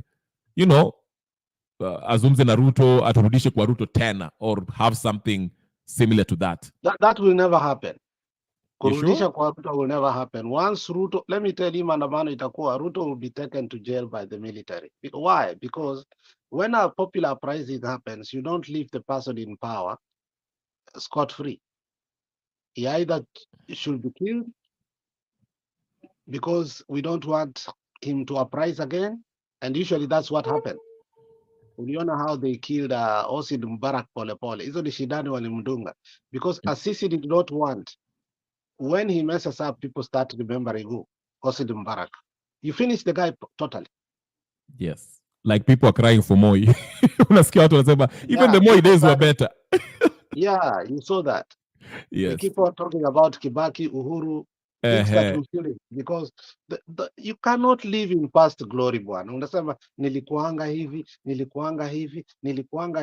The people who say that are of inferior. Now, let me take you to somewhere where interest me personally, and I know you know more about ODM than I do. I usually say here, the brightest light in ODM, in my opinion, is Sifuna. Personally, I would like to see him run for governor, not in Nairobi, not Babu Owino, because I think Babu Owino, in my opinion, he has the support of the majority, but I think atachezewa rough game, atafanyiwa hiyo kitu na Ruto. But Sifuna, I think Sifuna is he doesn't have Waluya traditionally in county council walikuwa wamewekwa huko chini wengi sana, watu wa mikono, na unajua wale watu walikuanga chini ndio walikuanga wengi. Wajaluo wakawekwa katikati, Wakikuyu wakawekwa juu. So ukikuwa juu mnakuwa wachache. katikati ni vizuri, ni best, but chini Waluya walikuwa wengi sana, so when we turn from county council to county governance, hao watu walikuwa wanalipuanga 5,000 6,000, turned out to have been an experience of like 20 years. They started adding like 150,000. Yeah, class yao ikaenda juu. So those Luyas, when they conglomerate together, especially from Westlands, Githurai, and those other areas, they make a huge number. The good thing is that for them, they don't go back home to vote. Many Luos do carry their things, unapata watu wamebeba vitu wanaenda nyumbani kwenda kuvote. But Luyas don't do that. Luyas vote, and that's why the Westland seat is reserved for them, you like it or not. Unaelewa? Yeah, you had, it was a very interesting strategy. Ukisikia hiyo kuna speech that Raila gave, and he actually explained how they made the Luya and Luo be prominent in Nairobi. How they walianza yeye na Fred Gumo, they came up with this plan of registering. Ndio maana unaona he's doing the registration right now, because he said when he moved in Nairobi, yeye na Gumo walianza kuregister a lot of lawyers, and how they conduct. He gave a very compelling speech one day, and I actually was like, okay, this is how he, it was grassroots recruitment of young folks to bring Nairobi, Luos and lawyers especially, then later Kisis and other tribes, because the Kambas and Kikuyus are dominating Nairobi before he got there. So the reason why I said Sifuna is because I think Sifuna, did you watch the mini documentary that he was exposing Sakaja your food program? Have you seen it? Oh yeah, I saw it. He was wearing a short sleeved shirt. Yes. And, he was going from employee to employee. I saw that. So, it was and one-on-one, not a crowd. Yes, and he's going to bring that issue wale to question the government on that issue, Embakasi, that gas thing in parliament, when the parliament on Monday. So to me, Ndio Babu Wino to me is like a street politician. Okay, wonderful young man, bright future, but I don't know. I think he has a lot of baggage with him. So to me, I see if there was somebody from ODM who actually, if I was to say, will take over the mantle, I will say it's Sifuna. But of course, ODM iko na wenyewe, there's Mbadis and Simbarati and I mean, who do you think is going to be the next big thing if Baba was to leave the scene? Unfortunately, like Uhuru Muigai Kenyatta, these people leave us as orphans, and that's the thing Jaramogi Oginga Odinga did. He did not choose, even when he knew he was dying, he did not choose his mentor and bring his forth, resign, and leave him in power. The person Wamalwa knew his time has come, because they say he had that disease. And he did not leave a mentor behind and say, with authority, you stamp your authority to say this person must continue. So Wetangula and Mukisa Kitui wakapigana, and you saw what happened. Yes. So the mantle of ODM itapiganiwa, and ODM will break. Yeah. Okay. Yeah. But eventually, one side will win, the other side will do what? And I think it will be between Simbarati and Orengo. But the people of Migori, wakina Eli what? The senator from Migori, Eli Okech? Eddie. Yeah. Yeah. Eddie. And the senator of Mabei Kajuang, I think they will come into the side of Kisi, na sisi tutaenda side yao. Okay? Yeah. The reason they will allow Simbarati to do that is so that the couriers can feel comfortable that South Nyanza make it, because couriers are being a thorn on the flesh. Tunawavotia, lakini wao hatuvotii, wanavotia Ruto. Even when we gave them the Senator Machogu, they refuse even to vote for us. We want them to feel comfortable, because they cannot be a county. Hiyo ni kudanganywa, wanakadanganywa ati Kuria kuenda county. You because they think so? think they can be accountable. They can't be. Si ndio hiyo imefika saa ya ku reninio the whatever the counties. Unless wafanye kitu yenye some countries wamefanya, iwekwe under Kisii County. Unaelewa? Iwekwe under Kisii County. Yeah. So that the MCAs come and sit in the parliament of Kisii. And their resources are added to Kisii County so that hawachezewi. Unaelewa? Yeah. That's the only thing they can get. But being a county, it's impossible. So they need how now to restructure and deal with the county as a whole. Are they going? So the case of Simbarat is complicated because I don't think at sometimes he was very, very loyal to the party. I think at sometimes he moved to UDA in one way or the other. And that's why even Nairobi, you felt like people are not feeling him. It will take time before they feel him. Okay? Yeah. Now, there are other people like Sifuna. But Arati was in Nairobi for how long? I think he was it an MP in Nairobi somewhere? For 10 years. But then before that, he was there for 20 years because he was a nominated councillor. He came as he won as a councillor. He was very powerful in the county council Upper City Center. He almost became a mayor sometimes, but he was revered. People feared him because he's a thug. Let me tell you, without a fear contradiction, the guy is a thug. Why do you say that? Because he roughed up, was it Barasa? No. Not that. If you are in Mutembei before we did the election, I could cry sometimes. Nasema ameweka watu wao mahali market iko, alafu watu wanaanza if you know Kisii kutoka daraja moja mpaka junction ya kwenda Migori, ameline watu wake wote wa kucampaign. The town comes stand still because of him. And ungeshika mtu wake hata mmoja, hawakupigi, lakini hawatoki barabarani mpaka saa 2 ya usiku. So market day was hectic because we are the only people in the country that have 2 days of market. Monday and Thursday. The guy could hata watu waende kazi, lazima wakuje kwa mikutano yake. Watu wanafunga maofisi. Alikuwa anaambia watu mfunge maofisi mkuje mikutano. His word was like law. The 10th commandment, the 11th commandment.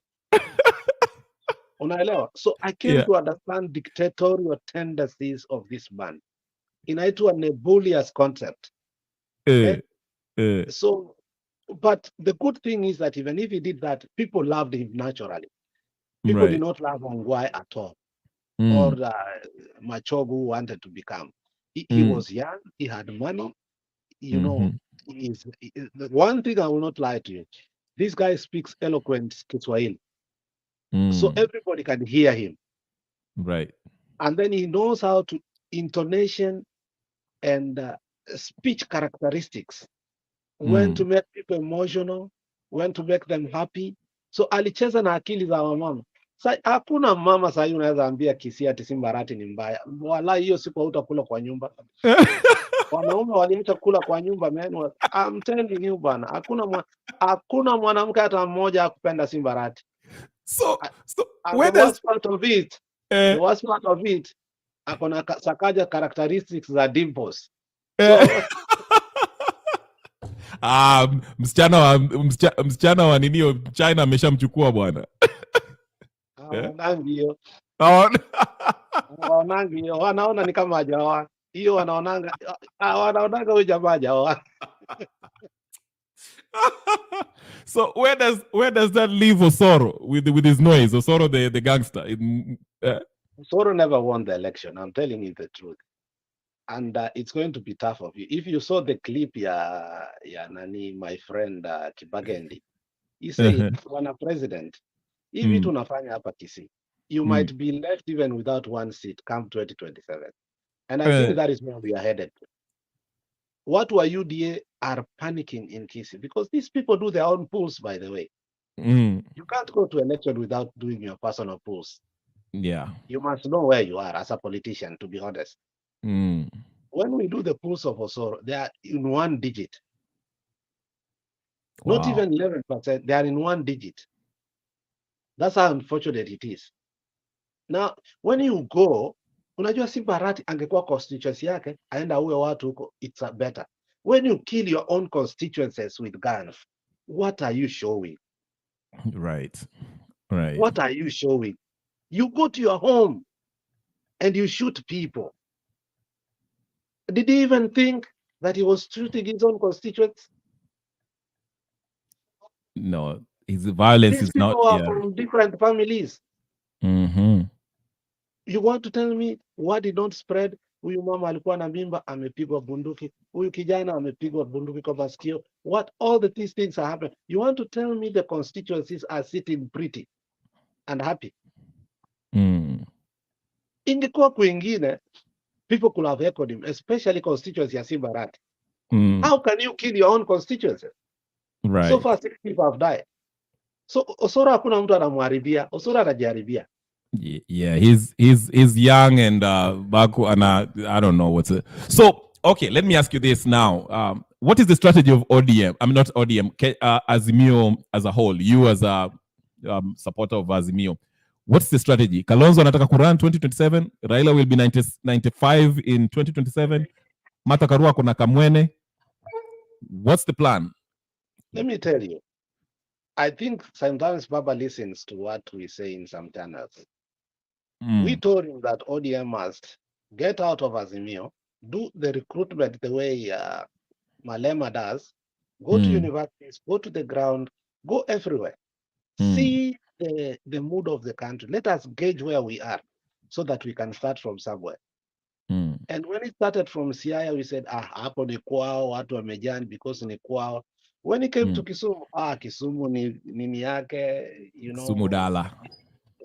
Kisumu and Dala ne, you know, and ground there and bedroom there, you know, and then we did what? We said it's what? Now he came to Kisii, and there were so many people, and many people registered like we've never seen before. People said it's because alieka Simbarati Kiti. I mean, people are giving all the excuses. So he was forced to go to Migori and also to Homa Bay, which on record numbers, people really registered. Now, when he finished the Nyanza tour, he started the Western tour. Let me call it Western because that traditionally it was called Western. Very young people do not know those things because they were provinces. The provinces were there. So we can give them a benefit of doubt. Absolutely. When he started at Busia, it was in Teso South. The mammoth crowd that we saw, the speeches and all these things, it comes on high tone. And first he started with the delegates. Then he went and met the people. Then he went to Busia town. All this time, Otuoma was rejected. Totally. People did not want to hear Otuoma. Yes. From there he went to Vihiga. Now watu wakaja. Kakamega watu wakaja. Bungoma place ya nani anaitwa nani? Wetangula. Yes. There was a record amount of people registering, especially wakati ndugu ya Wetangula alideclare kwenda. Yeah, not Wanyonyi, the other brother. There's another brother. Oh, okay. I didn't know that. Yeah, there's another brother who declared, and he was next to his brother Wanyonyi. So you could see something, a wave of people who are tired because of limetenga. Now, the culmination of all came when they were in Mombasa. Mombasa was hot. Let me tell you, if there was a time Baba has ever been happy in Mombasa was during his registration. Uliona vile ilikuwa. Mpaka watu kama Juma wakaogopa. They are going to lose their seat. They have no option. They was returned and wafanya nini? Waombe msamaha because they were going to be kept out. As a politician, you understand what's to be kept in the cold. They came and apologized. And then they started, I love you. Kama anaambia wanawake. I love you. You could see somebody who was very desperate.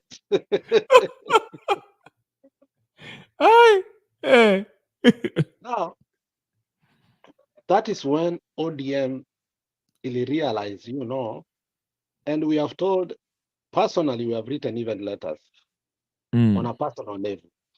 Not a lobby group or Akina Matondi or a lobby group about they want to recall members of parliament. For me, I wrote it personal as a friend to Baba because I schooled with Fidel. So Fidel used to take me to their home. So, you know, I could go to that home, courtesy of Fidel, before I ended Kwake. So later years, I could go Kwake na lala huko anapo, you know, Baba anaweza pitia hivi ama Aida. And then we could beat on and use mimi ni nani. Every time I could tell them, they forget. But they got to a point, they will not forget because we used to joke a lot. So I write there as a friend of Raila and also an ODM. Nikamwambia, you know, if we keep holding on to people that hawana kura, hawana kitu chochote, their proximity to you is what makes them relevant. I think going to 2027 tuna shida. Na hii kitu tunaambiwa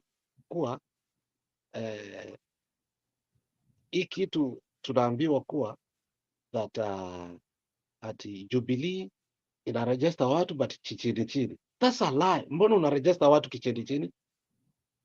Right. You know, Kioni has become the Nick Salat of Moi. I swear to you, that guy is just being bankrolled by Uhuru Muigai Kenyatta, but he's doing basically nothing. Never press conference. We are not seeing target. When Mount Kenya is ripe for change, where is Kioni? Because these people want to elevate one person to become a kingpin. Uhuru Muigai Kenyatta is just so silent. And that's the person who can speak on twice and put the whole community together. If Uhuru goes somewhere and speaks only twice, it's a done deal. Where is he? He's always in Uganda and Yoweri Museveni. Why? What is he doing there?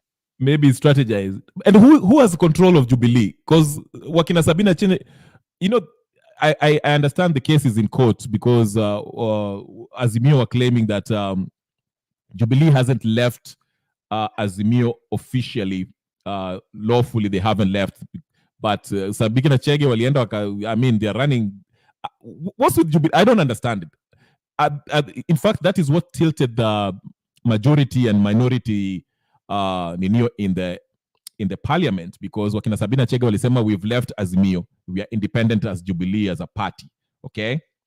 And obviously they are voting with Kenya Kwanza in most of the issues, so you know it's kind of like they joined Ninio, and Kenya Kwanza saying that Jubilee has joined them, okay? That's why they have the majority. And wakina Otiende Amolo are saying no, by law amjawacha bado mko. Who is in control of Jubilee? There seems to be a lot of Ninio, whether it's Kioni, Mara Sabina Chege, Mara Kanini Kega, Mara David Sjuinani. What's with them? I don't understand how it's. They will never take one thing. Ruto can never take Jubilee from Uhuru Muigai Kenyatta. That one I assure. In terms of politics, if that's what he's dreaming on, you know, that's a done deal. You know, Sabina Chege. Some people call her Sabina Nyege. I don't know why. This is really bad. I saw she used to be in a video with some musician back in the day. I didn't know that. She was a video vixen. That musician while she was married. That's one thing. When she used to work in a radio station. Oh, she did. Yeah, she was.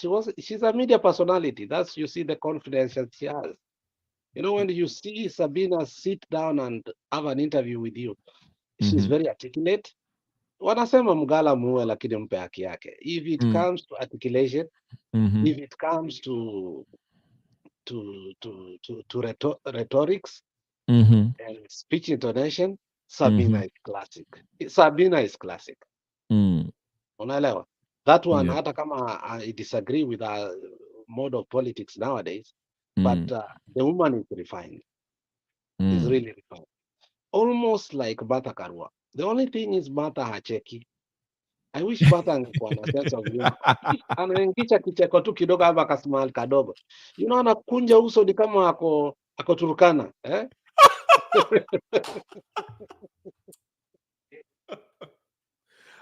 Ai. Anakunja uso kama ako Turkana. You know, saa ingine hata huwezi jua ni Mkikuyu. Kama si hiyo accent yake, unaweza fikiria the lady she's from Turkana. In fact, ukimwangalia vizuri saa ingine anafanana na Nok.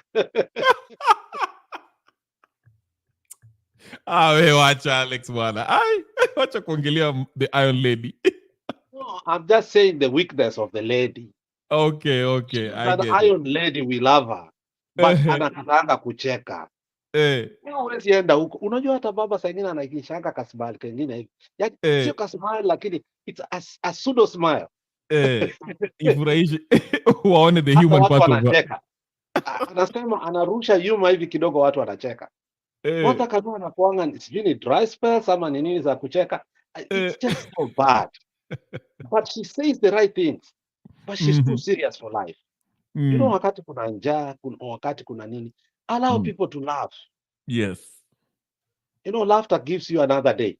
That's true. Ndio maana what I'm saying, yeah, what I'm saying is that Sabina Chege can make people laugh. But not lately. Not lately as Baba does. So Kalonzo can try it, he tried it. Sangina anapeanga, you know, yuma ingine ambayo iko dry, but at least he tried. Yeah. But Martha Karua needs to do more. So let's go back to the topic we were. So Jubilee yetu tunaganya kuwa inafanya underground nini at their front house to house. Look, that's why the media is there sometimes. You know, media is a powerful thing that projects your achievements. Okay? So that you are fought and you fight back, and then when you fight back, you win. You know, hii kitu inakuwa simple. Just simple. You win the game. Look, you know, there's physical war, but when it comes to politics, the psychological war is 90%. Yep. Unaelewa? Yep. Ni vile nani Sifuna knows how to play, and sometimes I know how to play that psychological war. Me, you can't win over psychological war to me. You can win physical, which I don't like either, and you will never find me. But when it comes to psychological, I know how to make you bad. Vina Mungatana alikuwa mad mpaka akaanza kuanza kuongea hapo Commonwealth, alafu nani pia anamchapa blow, anamwambia next time Trevor, don't invite me, invite Pocom Elders. Yeah, that was bad. Aliwachapa wote wawili. He was humiliating them. But Trevor wanted Mugatana apigwe because he could have stopped it somewhere. You know, Mugatana did not even look like a lawyer. You know, right. I respect your elders. You know, that's nonsense. You're in politics. You can't criticize somebody who's doing bad. Alex, you can't defend this government. You can't. Where does the eldership come from? Even the elders, you can't defend them. You can't defend this government. To the politics where they know there are young people who will abuse them. Yes. And you tell me Ruto is an elder. What the heck? Kenya River, how can I call Ruto an elder?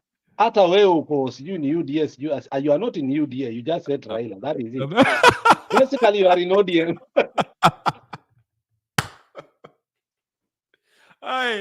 There is no way, Japolo, there is no way utaenda kwa hiyo karatasi uone Raila na Ruto, utik Ruto. I swear to you, Japolo, you will think twice. You cannot vote for a neoliberal gangster. Yeah, I can't. No. Utawacha tu without voting. You will claim a fifth. Yeah.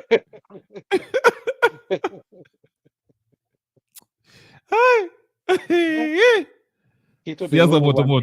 Show atakuwa anakuja hapa na ndaambia watu wangu waanze kukuja hii show because hii show sasa ndio tutabaki na ile nyingine. Mzalenda anakuwa mgumu sana. Anaanza kuwa ngumu kwa watu wa Azimio bwana. Anasema tuna dominate platform. Amesema hivyo? Alifire Jex bwana. Oh, really? Yeah, because anasema Jex analeta watu wa nini wa Azimio huko. Yeah. Jex akuje hapa. You have his number. Nipatie huko nyuma nimpigie.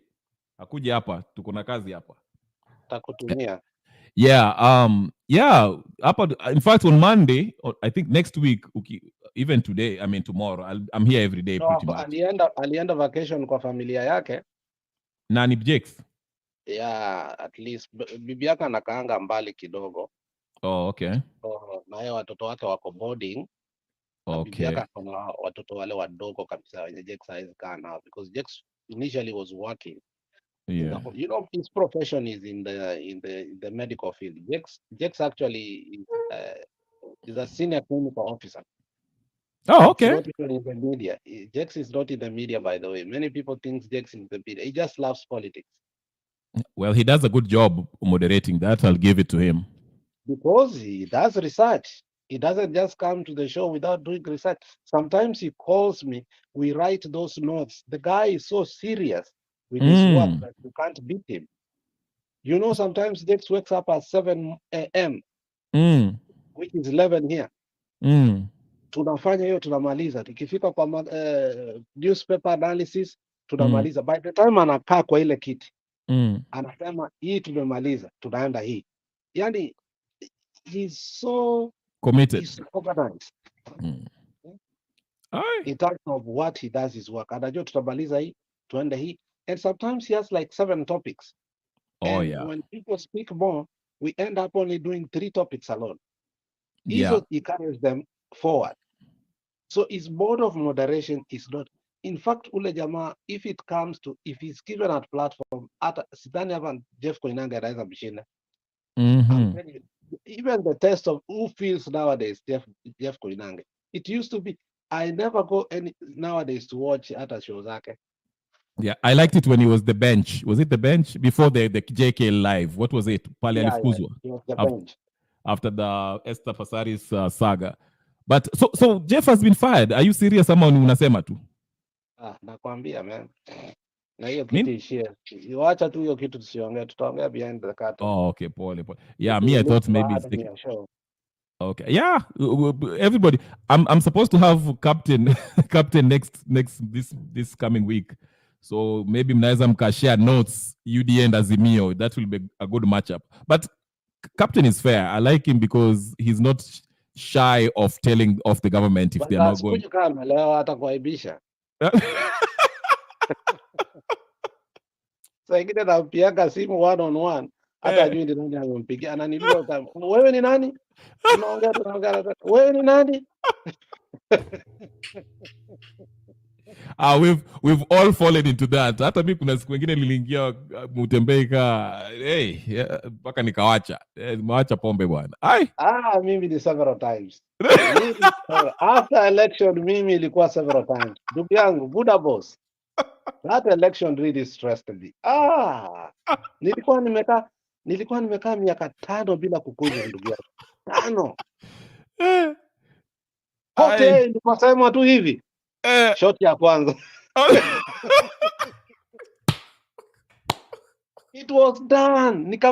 Ni kama Yesu alikuwa kwa msalaba, I say it is finished. Then the curtains broke into 2. I'm like, damn. I honestly thought Raila alishinda because unajua walianza kuweka carpet and I was like, okay, this is done. Finally, nilikuwa mjinga. Ningekuwa Raila ningesema hata pia mimi nimeshinda.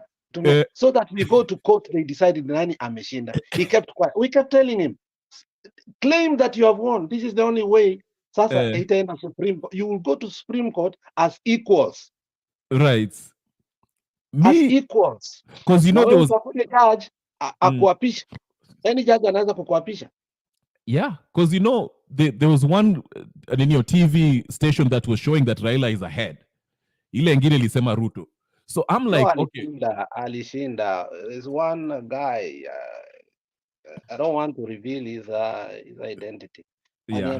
When Ruto came to Bomas, he was not sure that he has won the election. Alikuja kugambo. Unaelewa?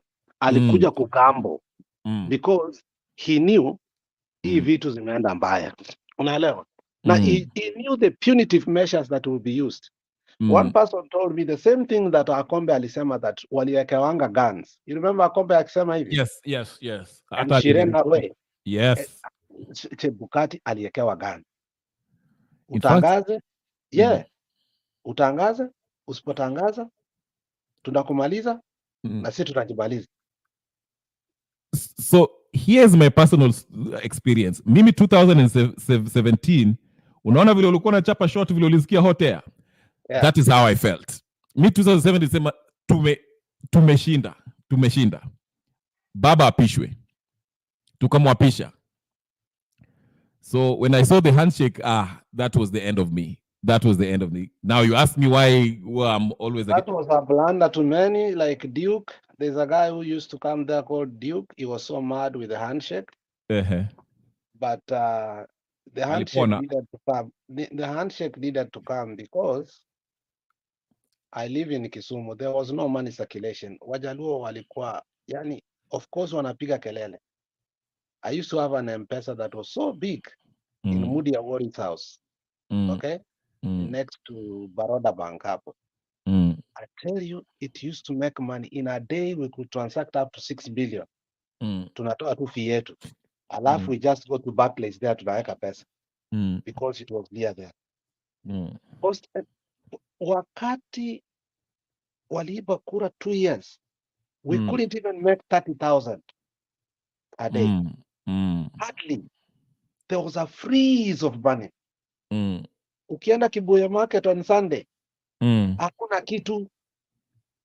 Yeah. I used to live right next to Kibuye. Hapo Pembe Tatu. Oh, okay. Sasa si tu wakati county council iliuza hizo Patel's flat. Kwangu alinunua nyingi sana hapo, so okay. So hapo Kibuye ukienda bro yangu hakuna biashara. The way ulikuwa unaonanga Kibuye inajaa mpaka Shell station. Huku inaenda mpaka kwenda mpaka market, inaenda kwa Russia hospital. Yep. There was nothing.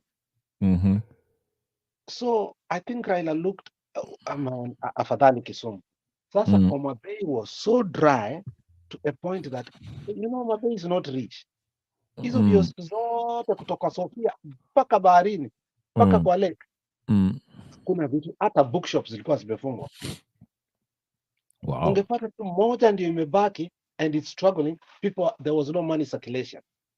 So for people who do not understand why the handshake came is to avert the economic status of the Luo people. And it was bad. Watu wa Mombasa wangepata kitu kidogo because for them, you know, they like buying food, they like going out as a family to eat. The Coastarians, you know how they live. Yeah, I live there too. Chuda. Kisii unajua vile tumejaa hapa. Pesa yote ya M-Pesa ya Wave inaenda Kisii. To a point that Kisumu was so dry mpaka tukapewa Central Bank of Kenya Kisii because our money circulation was pitching in a week. Over $6 million. Wow. Unaelewa? Yeah. And that is the dry time, imagine. Where sasa lazima tuwape chakula, people are not building. School fees na chakula. So the handshake, let me tell you, for people who did not understand in Nyanza, it was terrible. It was terrible. And that's why I say that people who are mad did not understand the economic status of what the Luos were ending up with. You know, hata hawakupanda mahindi hiyo mwaka, they did not have seeds. Because Ruto was punitive enough not to allow even the agriculture department using huyu kijana alikuwa anaitwa sijui nani that used to speak a lot. Huyu kijana mwenye alikuwa na saga ya maize man, he became a minister for agriculture. Kiunjuri, yeah. He don't put a calf to maize and sorghum. Hata mto kwenda Nyanza province. That's how bad it was. So when the handshake came, the money circulation came, and Baba came to Kisii and told people, please, what especially Wachabera huko, ukiingia kwenda huko Matongo High School, tafadhali leta chakula, Wajaluo wanaumia. Sasa maziwa ikaanza kuletwa, chakula ikaanza kuletwa Kibuye, vibanda zikabadilishwa, kama wewe hauna kitu yoyote, pea Mkisii at least auze, and then we revived Kibuye back. Then we started seeing 100,000 come to our M-Pesa. In less than 3 months, we started seeing 1 million. When we started launching easy vitus like MV, Uhuru, and others, revamping the port completely and everything, getting out, ISN out. Yeah. the people who came there, now cars started washing in the lake. The famous fish in the lake, hizo vibanda zikafunguliwa. So you could see, you could tell the economy is revamping. I don't think Baba went there without a reason. He understood if he dies, his people are going to suffer. He must empower his people also financially. That is when we started seeing Luo start getting big time jobs in the government because they were fired. In the first term, I'm telling you, Ruto ruled the government. Uhuru was drunk all the time. Wow. Okay.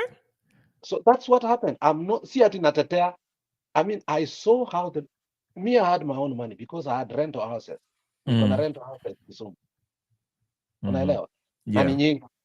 So unapata saa ingine mtu I had to reduce rent into half.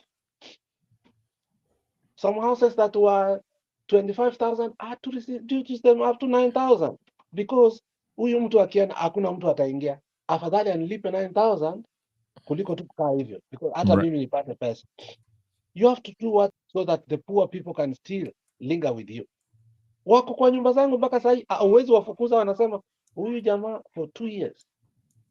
Then Corona came again. They had to stay for free for 1 year because they were not going anywhere. Especially watu walikuwa wanaendanga Kibuye. Sasa how do you itisha mtu aendi popote rent na when he had money he used to pay promptly? How do you do that? You ni unyama. Right. I saw some landlords do that. I told them don't do this. Wakafikiria ni mchezo. When the time of plenty came, people refused to enter his house. Mpaka sahi, I think some of those houses are vacant. But I'm telling you that those times were hard for our Luo brothers. Anyisi adieri man. So Okay. Sawa sawa. Okay, Alex, let's do this. You know, sikujua utakuja hapa. So that's why this was an inio. Today nimeenda hata 2 hours. Kesho basi tutaiweka a long one. Utakuja hapa officially hata nimevaa shati ya kazi, okay? But leta watu, I really appreciate you coming in. In fact, reach out to Jakes, mwambia kuje. I might have a business proposal for him if he's interested. Me, I don't care. Hapa unaweza kuwa mtu wa UDA, Azimio na kila kitu ile na katikati yake. Sema siasa yako. You know, like I said, I want an open forum. Kila mtu aseme yake. You know, people speak. Hata kama una, you know, that's my vision. Watu wakwae can speak freely. Si leo mnafinyiliwa hapa na ninio. I'm not saying that those other platform does that, but you know. And also, you know, Alex, you are one of those people who, you know, una substantiate kile kitu unasema, you know. Siti ile tunaingia hapa tunasema, tunapiga makelele.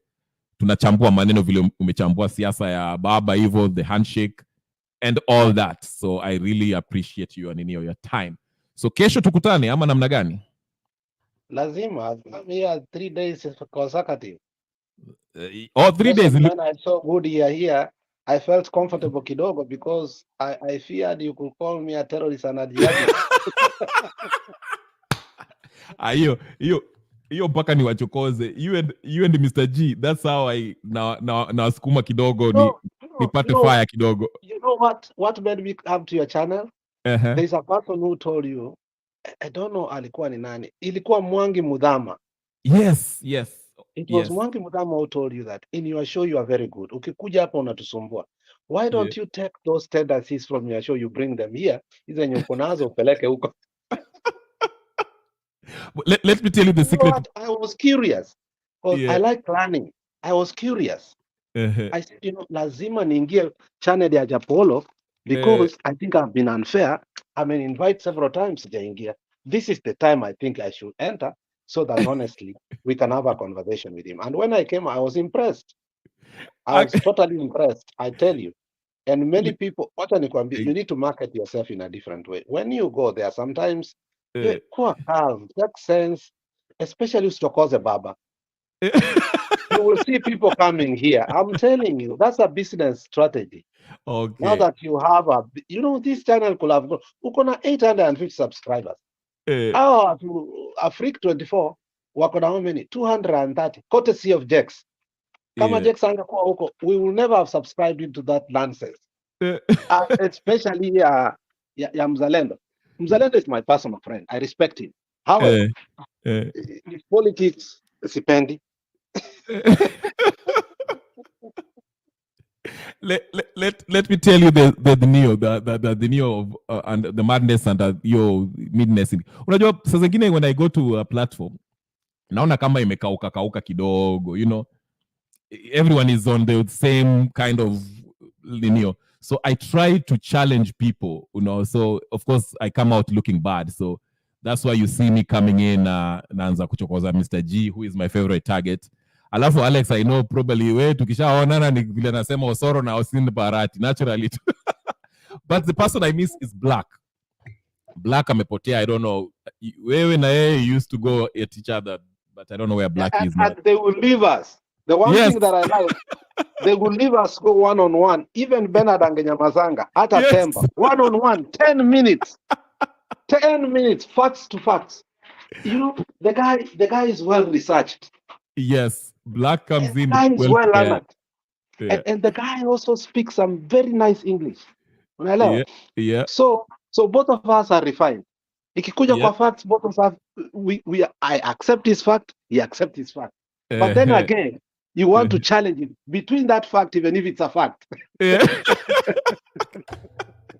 Yeah, that's the time when I started going to Mutembe. It was you versus Black. Ilikuwa tu wewe na Black. Every time Black akiingia, Alex ndio huyo ameingia. Alex akiingia, Black ndio huyo ameingia na itaanza hivyo. So I would like to bring that up. Themba, Richie, though Richie I see him mostly kwa ile channel ingine ya Bernard, but that's okay.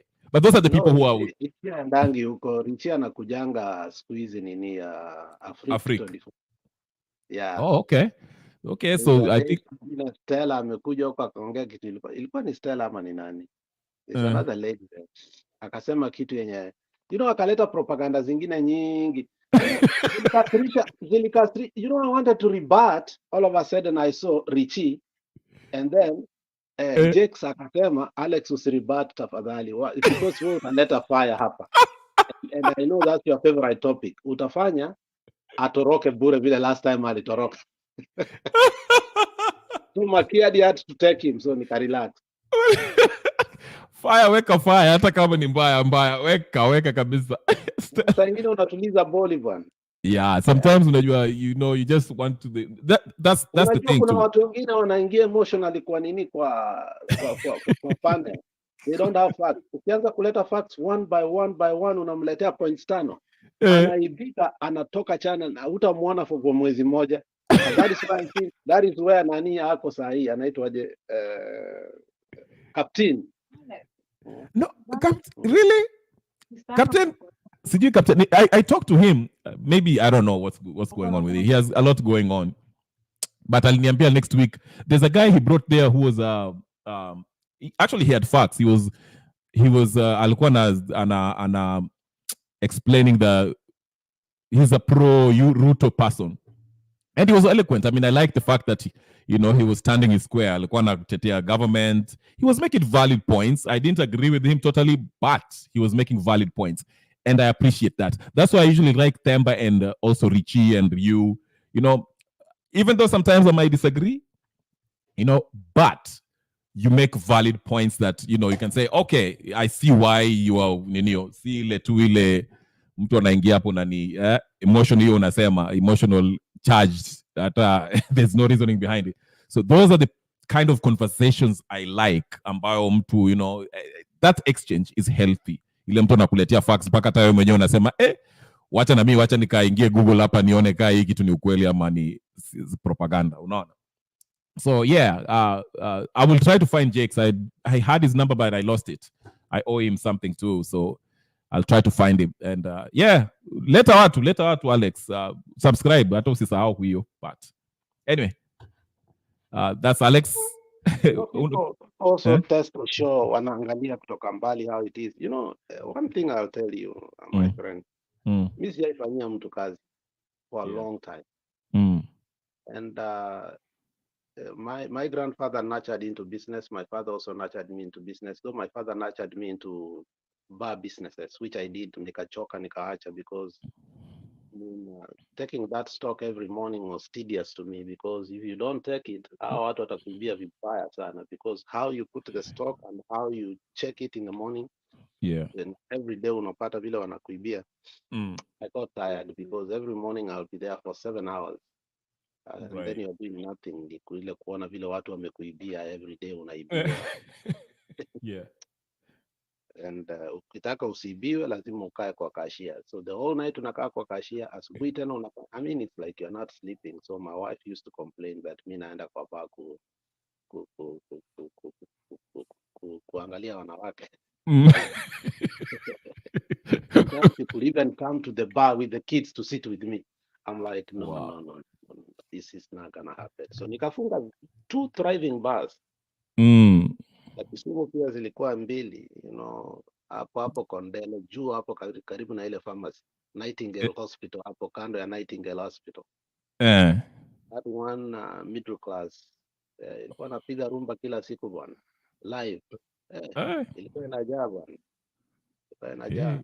I had to close it. I had to sell it to a friend of mine called Chakua. His father used to be a pharmacist. Mm. So I'm saying all my life I've never worked for anybody. So I can give you a piece of advice when it comes here. Yes. If you want to work for yourself the rest of your life, Mm. have friendship. Unaona vile Tuni anafanyanga in Sound Candid. You greet everybody. Goodyear can be a terrible businesswoman. This woman, I don't know if she's in business. If she's in business, she must be very thriving. Because wengine naonanga kama simu yake anajaribu kuangalianga kutoka mbali. Na ni Goodyear. It's not in the same country. She keeps shifting from country to country. Yeah. Oh, Goodyear, you have uko na simu yake. I don't know who this Goodyear is. Sina simu yake, but I can tag his simu nijue yako wapi. Oh. Yeah. There is an app that you can see where huyu ametoka wapi. So you know how to handle them in the comment section and also in the panel. Unaelewa? Yes. There are things you can't argue about people. Mtu hajaiona ice, barafu ya winter hapa, anataka kuargue ya winter, so unapeleka polepole. That person, you don't argue with him or her. You let what they say be the gospel, because you know better, so you can't argue with them. Right. You have experienced it. So I try to know where people are. Yeah. But Goodyear can be a terrible businesswoman. By saying terrible, I'm saying a very good businesswoman. Why? She knows how to greet everybody. Hi, Honorable Alex, how are you doing? And then you feel welcome. You feel you belong. So if she wants to do business with me, I wouldn't go anywhere. Kama ni mboga ananiuzia, huyo ndio nakuwa naenda kila siku nanunua mboga, hata apandishe. Because I feel like haezi tema mate kwa mboga yangu. Yeah. Hello. That's true. So what I'm telling you, start going to other channels. Either Mtembei, Afrika iko na watu wachache. When through Mtembei, people watch more Africa from Mtembei. Right. And salimia watu bwana. How are you doing? How are you doing? Mr. So and so, mtu akitoa point mzuri, unamsifu kidogo. It is easier to bring that people to this channel. Over time, they will feel comfortable with you. Yeah. You will feel comfortable they will feel comfortable with you. And that's way. That's the only way you can build it. You have 850. These people have only 230. Courtesy of Jex. I don't think they could have grown. And I don't think they are going to grow anymore. They may have so many people in the panel, but it's the same people, but you are not growing. So what is called watch time, they will never achieve. Once they reach 500, which is reachable in November or December for them by the pace, or they might not reach there. But watch time of 4,000, the way wanafanya vipindi zao, I don't think so, because hata zile clips wamekata kidogo, people don't watch. Instead, people go watch them in where? Mutembei. So the person who's basically benefiting out of their show is Mutembei, because they could have 1 or 3 people watched in Africa. Ukienda Mutembei is 2,500. Sometimes I look at them mpaka naonea huruma. Nasema, why don't you just cut Mutembei? People have known there is Africa. Waanze kuwatafuta. Because you're not doing courtesy to yourself. Yeah. People are watching you through Mutembei. Mutembei is getting everything. Yeah. It's benefiting for free. Yeah, out of people's. That's why Jex was saying, hata nimudemetie Mutembei basi. Because all the hard work I do, inaenda huko kwa Mutembei. Not getting anything. It's Mutembei getting it. Why don't I just work for him then? Wow. You know, actually, you know, since they started working with Mutembei earned 5,000 more subscribers. Yes. Out of Africa. So Africa ndio amevuta. My sister anasema hapa alikuwa blocked in SoundCloud Talk. Nani yule alimblock? I need to go to unblock her. Join the gang, Gudia. I was joking with the captain ati mi hata nikichungulia tu CST TV. That is enough kuni kick out. Nikichungulia tu, I'm blocked also. So no, you come out bad sometimes. You know, let me tell you. No, mine I understand. I understand mine. I can't even. You really come out bad. You know, there's a way you can criticize Raila, but saying conman, kuna watu wanakuwa agitated sana vibaya. Yani hapo sasa watu wote wataingia kwa panel. Hiyo ndio sasa ingine unaona ile panel inasema it is true. Can one person get out?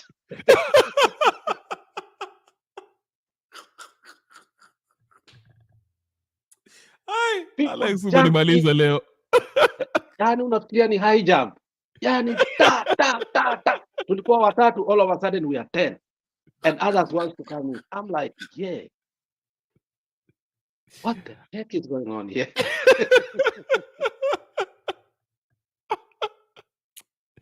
Ay, umenimaliza leo. Hey, I needed this laugh. Today, hata hii show nisikuipangia hivyo but you know, even Christ had a sense of humor. So yes. We must have a sense of humor in this life. Otherwise, I've been in the hospital for 1 month and I'm still gonna be here for 3 months. I broke my leg so badly. I had to do surgery, you know, kila kitu, so rehab na hizi vitu zote. All this time I've been in the hospital, but you know, and I'm happy. I don't really mind, you know. Yeah, you really like politics because there's one time I was watching you. Actually, I was watching you in that your channel, Bernard, and you're still contributing. You are not that well. You are obviously in the hospital, but nasema Alex, hata kama ako kwa mtu amependa siasa kweli. You really like politics. My father was an MP. So oh yeah? Okay. That explains it. And I told the person that I'm not his keeper. Oh, Gudia huyu. Hey, Gudia. Oh. I owe you, Gudia. That book. So nimepatia email hapo. Don't say that I didn't you. But yeah, Alex, quick recovery. Let a traffic kuku. I'll change. My skin and ile skin yangu ya kitambo nitaitoa. I want to reach out to more people and I'll be actually balanced. That is my thing. You know, I'll offer my view and be very balanced. But I'll reach out to Jakes. Jakes, I have to reach out to him and see what's going on with him. Maybe anaweza kunisaidia kidogo hapa a few days or whatever the case is.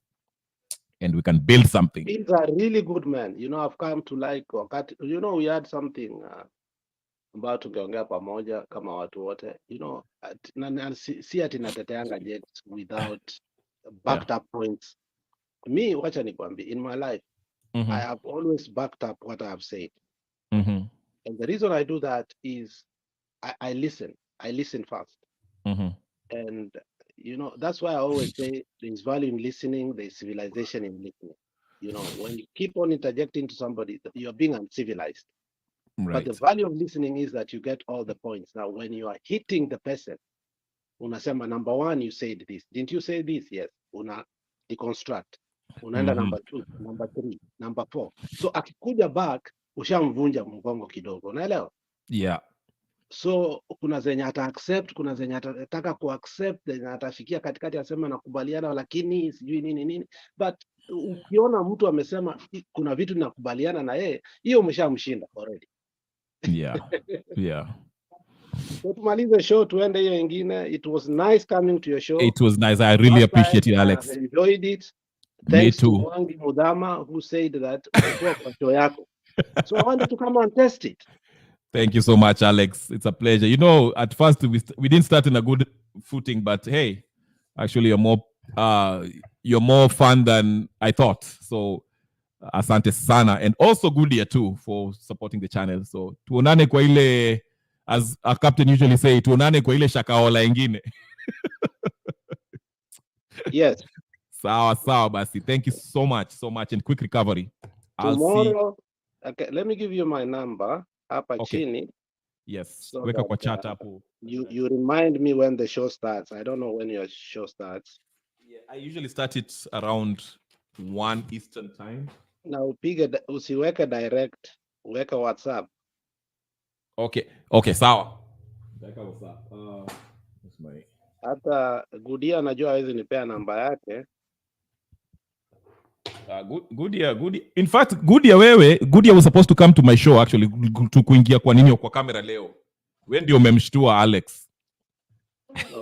Goodia hawezi, najua Goodia. Ataingia.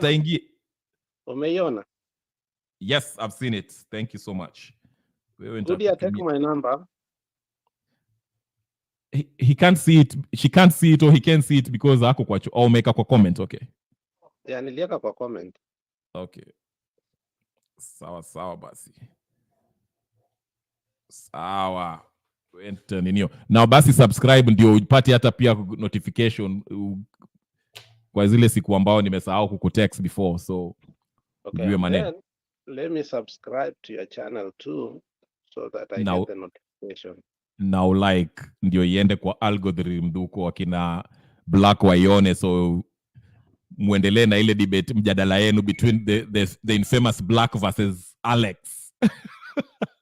Nowadays is a good friend so near that sometimes you are not able to have, that time I've not known Black very well na yeye alikuwa ananijua very well. We have come to become too close mpaka siku hizi those kind cannot happen. Yeah, so it is not very passionate as it used to be. No, it's not fashionable, not even passionate. It's not fashionable anymore. Ay. Okay, I have your number now. Sawa. Thank you, Alex. Thank you so much. But Goodia nikumbushe, Goodia used to be called a different name ukikuwa huko. Nakumbuka very well. Oh, so is he ama she? Is she a woman? Is she a woman? Yeah, Goodia, she's a woman, yeah. Okay. So she's okay. Goodia, pole if I refer to you as him. Goodia, we email ulipata huko, saa tutaongea huko nyuma ya tent tuongee. So right. So Goodia, it is 612. Do you have a pen? 612 443 9450. 612 443 9450. Yeah. Yes. All my 897 subscribers will know Alex's number. They have no reason not to bring him in. It's okay. I mean, I don't hide myself. Otherwise, I'm a public figure. Who doesn't know my number in Kisii and Kisumu? Nobody. Okay. Fair enough. All right, ladies and gentlemen, brothers and sisters, friends, enemies, and comrades. Nihayo 2 for today. Thank you so much for Alex, Honorable Alex. Again, wacha nikuambie, if you have a pen, 6 me 1 2 4 3 9 4 5 0.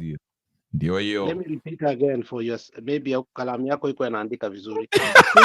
1 2 4 3 9 4 5. Exactly. All right. Thank you so much. Hata ndio hiyo Goodia aliuliza na akaipata. Sasa Goodia and Alex, thank you so much. Tuonane kwa ile channel nyingine. I appreciate everyone for watching. Make sure you like.